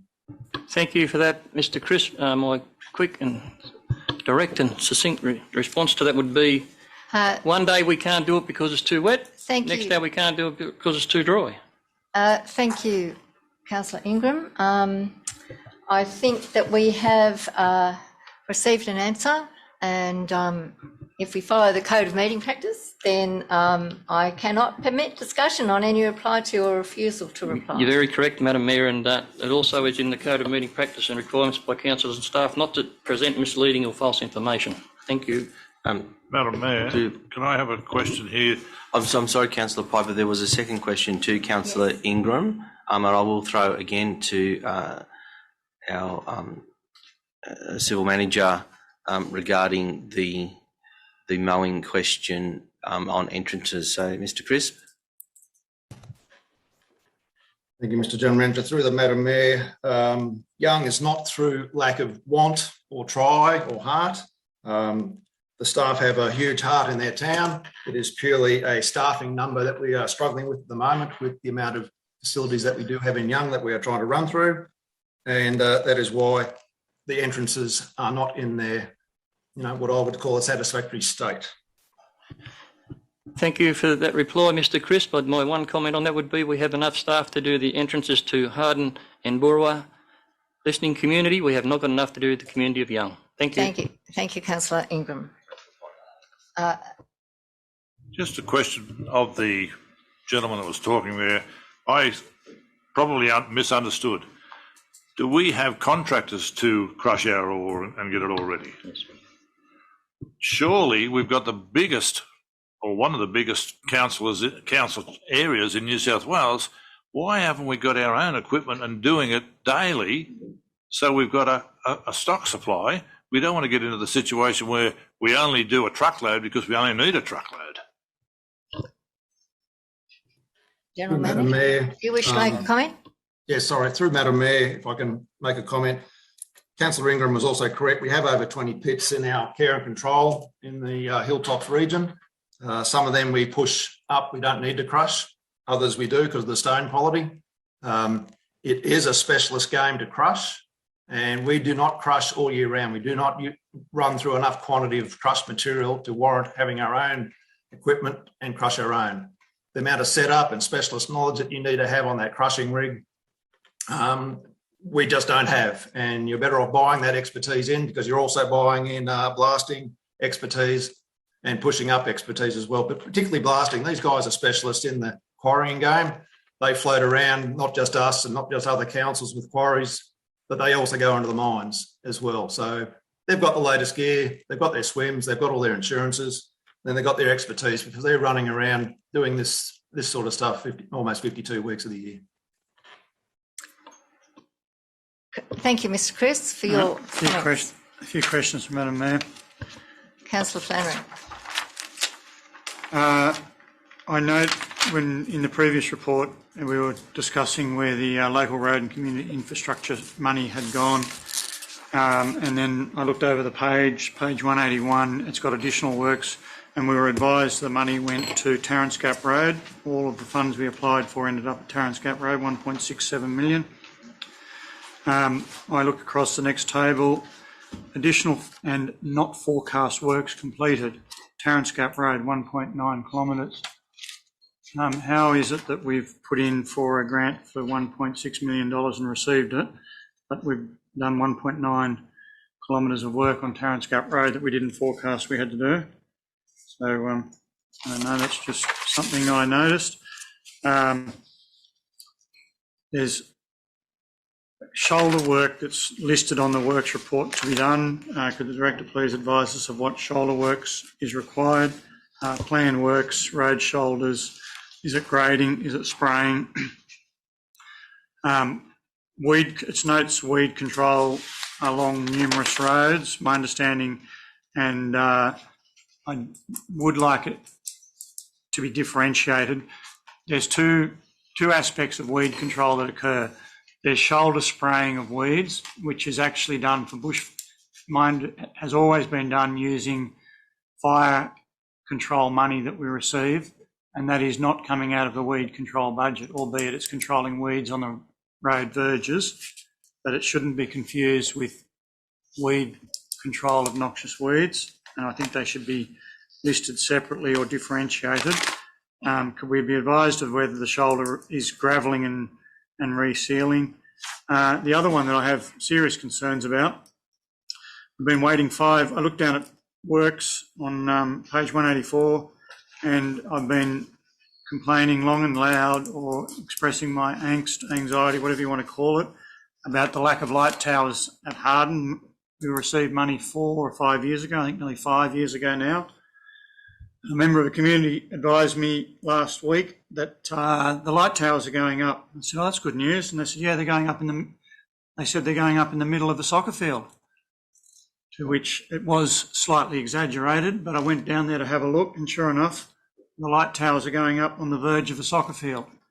So they could have gone up, I think I measured it, 2.5 steps, being about 2 metres, back right on the edge of the Roberts Park arena against the fence, but without the soccer field being marked, and there is only one full-size soccer field in Harden, so it's not as though they can find another one anywhere. They're sticking about 2.5 metres from between the fence and the edge of the field.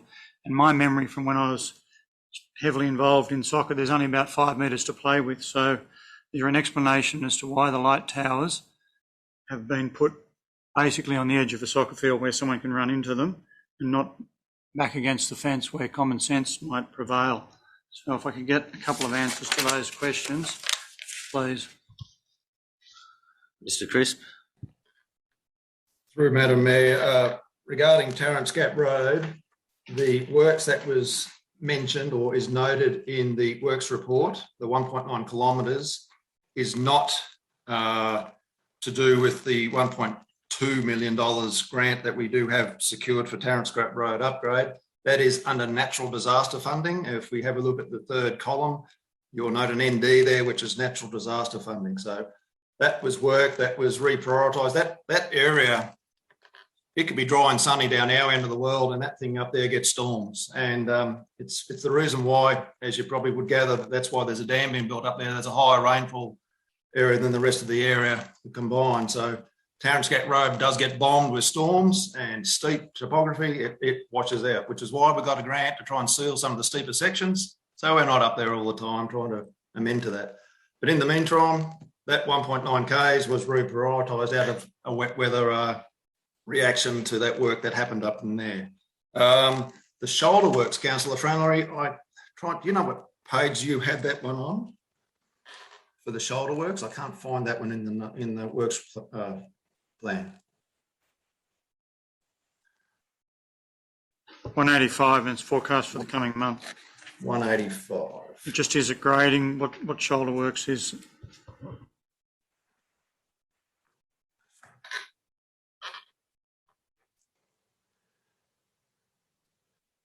The grading works on the shoulders on Burley Griffin Lachlan Way would be under the RMCC contract work, and also Olympic Highway. Bribbury Crisp Lane area, they were under reseal. They were doing shoulder works in prep for reseal works.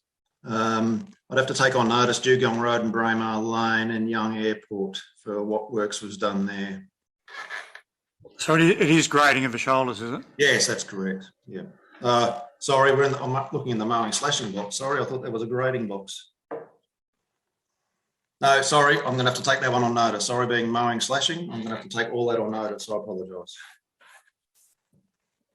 Thank you, Mr. Crisp. Well, I haven't got an answer as to about the light towers. Was there a reason? Just before I go, weed control. There was actually 3 areas that we pulled funding from. One is out of hazard reduction, so there is some peripheral village and town works done by hazard reduction spraying and also slashing. Shoulder works, being the works right on the shoulder area, are predominantly funded by road. And then you also have the noxious weeds control, which predominantly is what the crews are doing now, and that comes out of their weed budgets. So you have hazard reduction, which is a rural fire service source fund. You have shoulder works, which predominantly is just trying to get rid of or kill the grass off on the road shoulder. So we do not have a fire hazard, but we also is a safety measure too for vehicles, and that's road, predominantly road funded. And noxious is out of the weeds budget or weeds grants that we receive. It lists planned works as spot spraying of roadsides to control silverleaf nightshade. This is from the 12th of March to the 8th of April. And I can't see any of those weeds listed there that wouldn't have already set seed or be in seed that would justify spraying them now.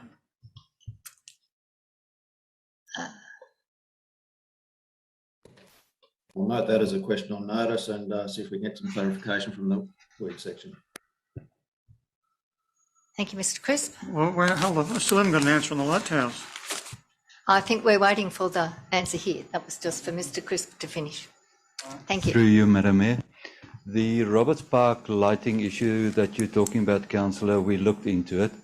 That was a design that was done approximately 2 years ago, and that design has been given to the sports club down there. So they were aware of it in the first instance. Secondly, at the time when the complaint came through or the issue came through, the poles has already been shipped and it was on its way to Australia from China. So it would have meant us having to relook at the lux levels of the lights, moving it back, a redesign, buying new poles in, which would have cost us approximately $30,000 extra. And that's the reason why we keep it as per the design that was done 2 years ago. Thank you for that reply, but common sense would have said, I doubt we're not holding the Olympics there. I would have thought moving it back 2 metres to the fence would have been sensible. Thank you, Councillor Flannery. The other, just noting Councillor Ingram's comments. Is this another question, Councillor Flannery? Yes, it is. I'm concerned that I can't see any of the southern area roads listed in the forecast. Southern area is the former Harden Shire, but I can't noting we probably have no gravel to do the work. There's no point in forecasting work to do, but I can't see any southern area work listed at all. Is there a reason for that? Sealed works, sorry, through the Madam Mayor, sealed works are listed. There's Burley Griffin Way, Olympic Highway, Back Creek Road, mainly for, it'll be in the heavy patching, but also there's also some reseal work being stated. I'm just trying to find Not on page 181, there's not. I'm just trying to look for that now. That is in the unsealed roads network. We're not planning any gravel reseeding in the Old Harden area at the moment because we're trying to hit the sealed road network. Thank you. Thank you, Mr. Crisp. Question just to you, Madam Mayor, just in regard to, I understand you had a meeting with a number of people from the western area of our shire in regard to the roads, the gravel roads. I'm wondering how that went, and did you, with the bearer of bad news, to tell them what Mr. Crisp has just told us, that we have no gravel to do gravel re-sheeting, or what was the outcome of that meeting? Madam Mayor. I think, well, both of us, General Manager, you're almost probably more succinct than I am. We did have a frank discussion, and gravel did come up with it. We are looking at having further discussions with them. We had a really good roundtable discussion, didn't we? Yeah, through you, Madam Mayor. The discussion, there was 9 delegates, for want of a better word, that came to the meeting. We had expected less than that, but that's neither here nor there. We had them here, and they raised their concerns about the road program, particularly in the western area, and they did refer to a plan done in 2010 from the former Young Shire, and that was they did refer to that as a planned approach, and we've invited them to come back with their concerns, particularly about the prioritisation of the roads, and we can bring that into the planned program for the whole of Hilltops as part of that discussion, and certainly to advice to councillors once we've had that meeting. Thank you. That's so I take it that you'd informed that group that there was no gravel and no money, and there'd be no re-sheeting done for the next to the end of the financial year at least. I did stress, through you, Madam Mayor, I did stress to them the financial sustainability concerns that we have here at Council, and stress that we are stretched. There is very little or none at certain periods of time of unrestricted cash. I've made that clear in my October report of last year, and we are working through those issues. So they are fully informed of particularly that report, which you've all heard me talk about the financial sustainable issues that are ongoing, and that sort of forms part of the discussion that we've had in relation to total employment costs, which is currently of issue. But I think I'm off topic now. Yeah, thank you very much for that, Mr. General Manager. Appreciate that. I just think it's important that our community realise the situation we're in. An individual council is taking phone calls in regard, especially to our gravel road network, and if you have meetings, I think it's important that those groups are told the cold hard truth, and our community are aware, so they probably need to start lowering their expectations unless something changes rapidly. Thank you. Thank you for your observations, Councillor Ingram. And once again, can I say that it was a really successful meeting in that we could have an open, frank discussion, and it will be continuing. Through you, Madam Mayor. So what are the plans to get some gravel pushed up? I mean, I find it gobsmacking that we don't have any gravel. When are we likely to start the gravel re-sheeting program? Through Madam Mayor, we are planning to start the gravel re-sheet program after Easter. We just need to get our unsealed road capital works under control and effected, and then that's when we plan to start. So we are working on our contractor to get gravel in place. But that is the plan at the moment, and hopefully by then we'll have a little bit more rain on the ground too, so we'll have a bit more moisture on the deck to actually do some effective work. Thank you, Mr. Crisp. No further questions. I will put it to you. All those in favour? Councillors Stadmiller, Joe Armstrong, Piper, Dodd, Hewson, Rolls, Fitzgerald, Foreman. Those against? Those against? Flannery and Ingram.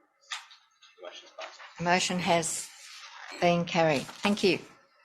If we turn now to 12.10, pardon me, the action summary report. Do I have a mover for this report? Thank you, Councillor Armstrong, and a seconder, Councillor Piper. Any comments, discussion, questions? Madam Mayor, we were circulated correspondence regarding organisational restructure, and when I look at action required 12.1, it's in pretty small writing, so I'm struggling with it a bit. 12.120.206, I don't see any organisational restructure there. Through you, Madam Mayor. I do see a number of other actions which immediately, I think it's E, immediately identify assets for divestment purposes. Is anything happening on any of the items that might actually help bring some money into the council? Through you, Madam Mayor. Resolution C, commence a formal consultation process with the local government unions and staff to consider options that would allow a reduction in total employment costs in a manner consistent with clause 41 of the Local Government State Award 2020. That clause relates to workplace change, which encapsulates the organisation, the proposed organisational structure, which we are currently in consultation with staff and the unions. So we're at that process. We did provide a briefing to councillors recently in relation to that, and that process is continuing. In relation to the immediately identifies assets suitable for divestment purposes, we did focus on land. The issue that we face there is much of the land that had been envisaged available. It is community land. It is not operational land, so it has, let us say, a longer tenure of time to try to look at that. We are looking at, I have asked for a report on the opportunity for sale and lease back of our assets, and I look forward to that report from staff. So when you say you're waiting for a report, I would have thought if we had an asset register that lists our plant, we could ring up a bank or a finance company tomorrow and ask for a finance quote on them and the terms that you want, and you'd probably have an answer in the afternoon. So I'm not so sure that we need a report, we just need a quote. And noting, I think, once again, I can hardly read it, but one of the points is to not recruit any more staff. And I notice that some of the staff we have that are exiting are part of our road crews, and perhaps some of the work's not getting done because we actually have no one to drive the equipment. Is that correct?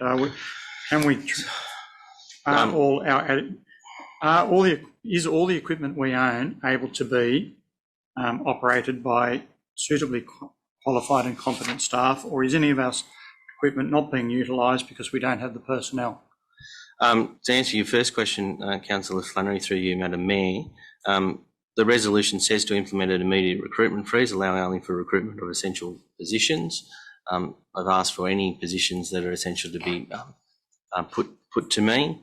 As I said, part of the workplace change process with any staff that may be significantly affected, they need to be afforded the opportunity to move across within council.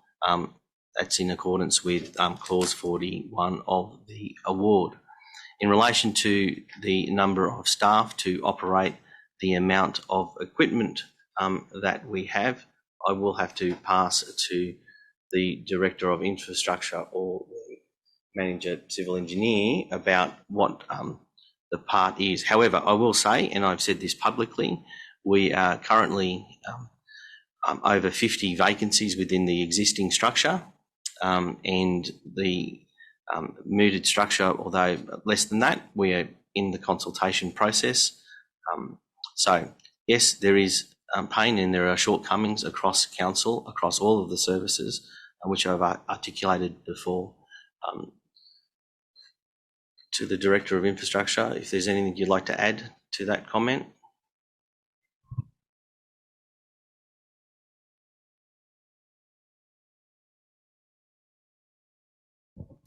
Through you, Madam Mayor. Yes, we are having a look firstly at the leaseback. That is something that is an ongoing project that we are busy working on in terms of what we can do leaseback and what we can't do. The second part of that is, do we have machinery standing around doing nothing? At this point in time, we do not. We do use the equipment that we have, and we are continuing to progress with the works that we can progress with. In terms of staffs and staff shortages, we have got a proposed structure that we're working towards, and that is something that is ongoing with consultation. So all our machinery is being operated at the moment to its capability? The machinery is being operated depending on the projects that we are currently busy with. So we plan our No, that's works. not the question, because we've only done 10% of our roadwork. Thank you, Councillor Flannery. Just allow the Director to answer. Thank you. That was on the gravel resheeting work, and I think Mr. Crisp has addressed that already in these answers tonight. The works that we are busy working on is looking at sealed works as well as grant funding work that we have a time frame on that we need to do, and that's what we're using the equipment for. What I'm trying to establish is... Thank you. No, I'm going to... No, Councillor Flannery. I'm going to ask the question because as an elected representative, I want to know whether we are being hampered by a lack of staff to carry out the works. Now, if you're only doing a certain amount of works because you don't have the staff, that is not adequately addressing the question. Are we able to carry out all the projects that we have budgeted for because we have adequate staff, or aren't we? Through you, Madam Mayor, the simple answer to that is no. If you have a vacancy level of 50 plus staff and you're part of workplace change, no, we do not have the staff. But part of that, the budget issue that we have is that we have a budget for in excess of a $5 million loss. I've stressed that there is an issue in relation to our cash reserves and the management of that cash reserves. And we're dealing with this issue as best we can, spreading the resources that we have without putting it as a position that would make us unviable. So we are working through these issues, Councillor Flannery, and I did have the support in relation to the process of the financial sustainability that I mooted at the end of October 2021. We did go into caretaker mode, we had the elections, and we've begun in earnest since January of this year, which is some 10 weeks into the year. We are working through those resolutions to seek a way forward for to work towards our financial sustainability for the benefit of the Hilltops. Madam Mayor, could I just answer that directly and succinctly? I think is what needs to be said is that we haven't got enough staff, Councillor Flannery, to do the work. On that hand, in this hand, we haven't got the money to pay for that staff. You work it out from there. We haven't got enough staff, then we haven't got money to employ them. Can I add that the staff are working to make sure that everybody is maximised, that the work that we can do with the staff is being maximised and the use of machinery is being maximised, and I congratulate the staff on the work that they are doing. You can't say it is because it's not. Thank you, Councillor Flannery. Thank you for your reply, and I think I will put the motion to the floor. All those in favour? Against? Was that too fast? No. Thank you. Let us move on, please, to correspondence for information. This is 1211, media releases and so moved. Thank you, Councillor Stadmiller. Do I have a seconder? Thank you, Councillor Armstrong. Any comments, questions? Yes, there's a recommendation that Council receive and note the report. I did raise it a couple of meetings ago and it was advised that I put it to the Traffic Committee. Could the Traffic Committee please review the signage on the eastern side of Young where you go to cross the bridge? I can't think of the name there, Blackguard Gully. I think it needs a give way ahead sign putting up before the give way, which is immediately on the bridge. And could the Traffic Committee also please review the signage on the Cunningar Road? Excuse me, Councillor Flannery, you're talking to the next report. Yes, you are. Pardon me? We haven't dealt with the media report, I'm sorry. We're quite right. Okay. Page 191. We're on? Yeah. Apologies. Okay. So I will put the motion. Those in favour? Anyone against? Carried. Thank you. Thank you, councillors. I'll will move the turn next over. motion. Thank you, Councillor Flannery. Do I have a seconder? Thank you, Councillor Ingram. To the chair of the traffic committee, the signage on the eastern side of the bridge coming towards Blackguard Gully needs addressing, and the signage on Cunningar Road on the eastern side of Cusack Road also needs a warning sign that Cusack Road or Too Young needs adequately signposting.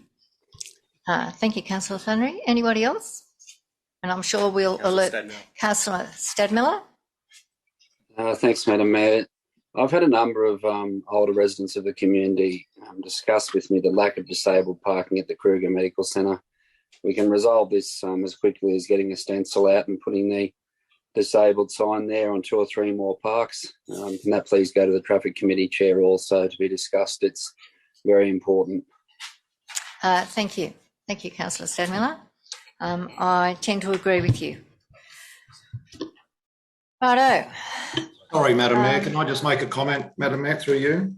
Yes. Just regarding Marengo Road, Garibaldi Bridge, there is already a existing give way ahead sign in place. I did check it after Councillor Flannery had raised it on a previous meet, because I thought there was one there, maybe it got knocked out, but there is one there. We're just suffering from a not so good alignment coming onto that bridge, and the give way ahead is in place. That is a project that is down for replacement in the future, but at the moment there is that control in place from the east.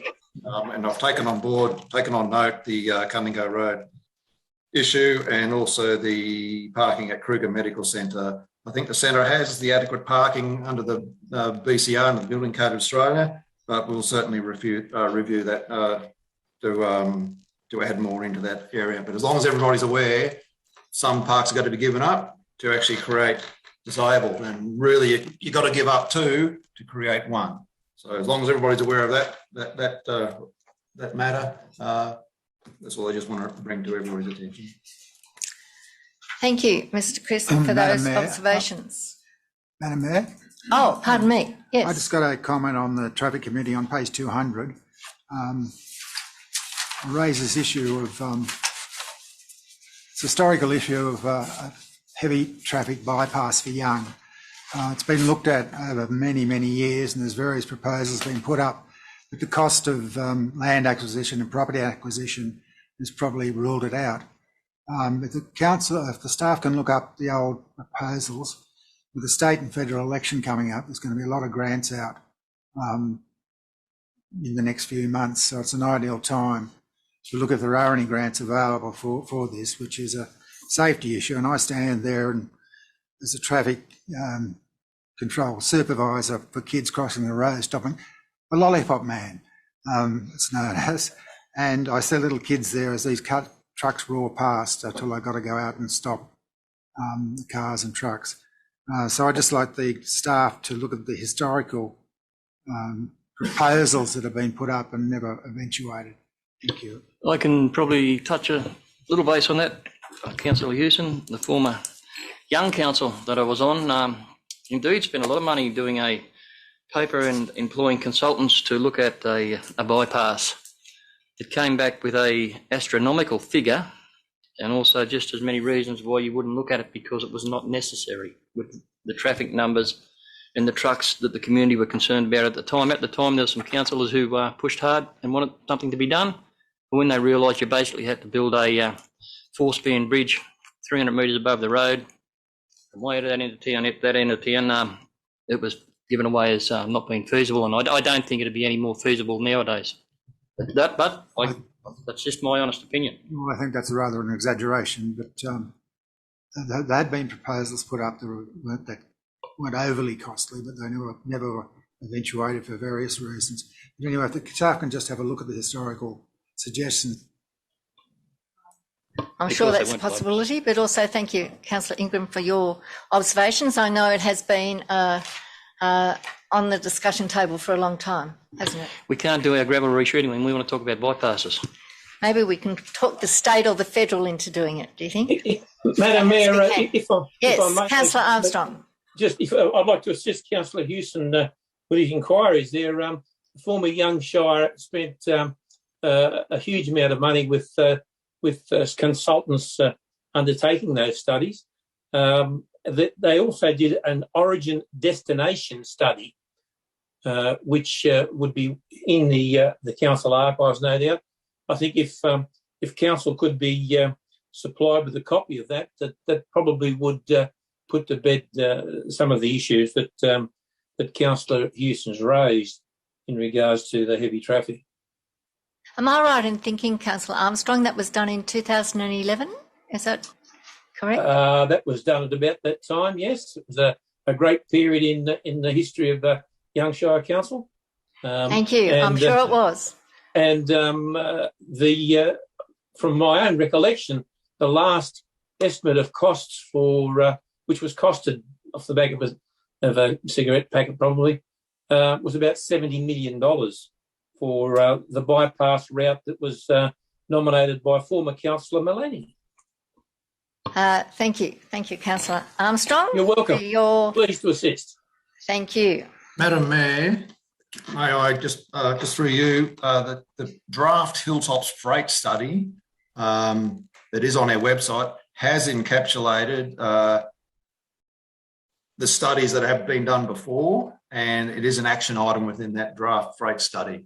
So it hasn't been lost. It is one of the action items. It is found in the executive summary, and I just wanted to just merely just flag that. Thank you, Mr. Crisp. So you're saying if we go on to the Hilltop site, we will be able to find it? That's correct. Thank you. We'll do that after we did the hydrogen plant. Thank you. Yes, we're moving on to... Did we pass it? No, we haven't moved it. All right. It's been moved and second. I'll put it to the floor. All those in favour... Oh, I can't talk. All those in favour, not in flavour. All those in favour, raise a hand. Thank you. Those against? Unanimous. Thank you. It had a good flavour about it. All right, let's move on to 12, 13, 16, and these are committee reports requiring no action. So moved. Thank you, Councillor Flannery and Councillor Stadmiller. Any discussion, comments? I'll put it to the floor. All those in favour? Councillor Hewson, you in favour? Yep. Okay. Unanimous. Thank you. Thank you, councillors. No questions on those. No. And we move into confidential. Happy. Thank you. Thank you, Councillor Ingram and Councillor Stadmiller. Okay. Through you, Madam Mayor, the 15.2-22/18 award of contract 604 of 2022 construction of the BOOROWA RFS station. It was resolved that Council receive and note the report on RFT 604 of 2022 construction of the BOOROWA RFS station. B, award contract number 604 of 2022 construction of the BOOROWA RFS station to the successful tenderer for the value stipulated, and C, delegate authority to the General Manager to execute all necessary documentation associated with the awarding of this contract. Report 15.3-22/29, request for tender 600 of 2022, water infrastructure upgrades for the BOOROWA Showground. It was resolved by Council to receive and note the report on RFT 600 of 2022, water infrastructure upgrades for the BOOROWA Showground. B, seek an extension of the grant funding, and C, refine the scope of the works and put back out to tender. Madam Mayor. Thank you. That was last on our agenda for today. The next meeting of Council is scheduled for Wednesday, 27th April 2022 at the Young Chambers, commencing at 4:30 p.m. And there being no further business, the meeting closes at 6:57. Madam Mayor, can I just ask a question before Mark Crisp departs? Out of the meeting. Out of meeting. And close the meeting.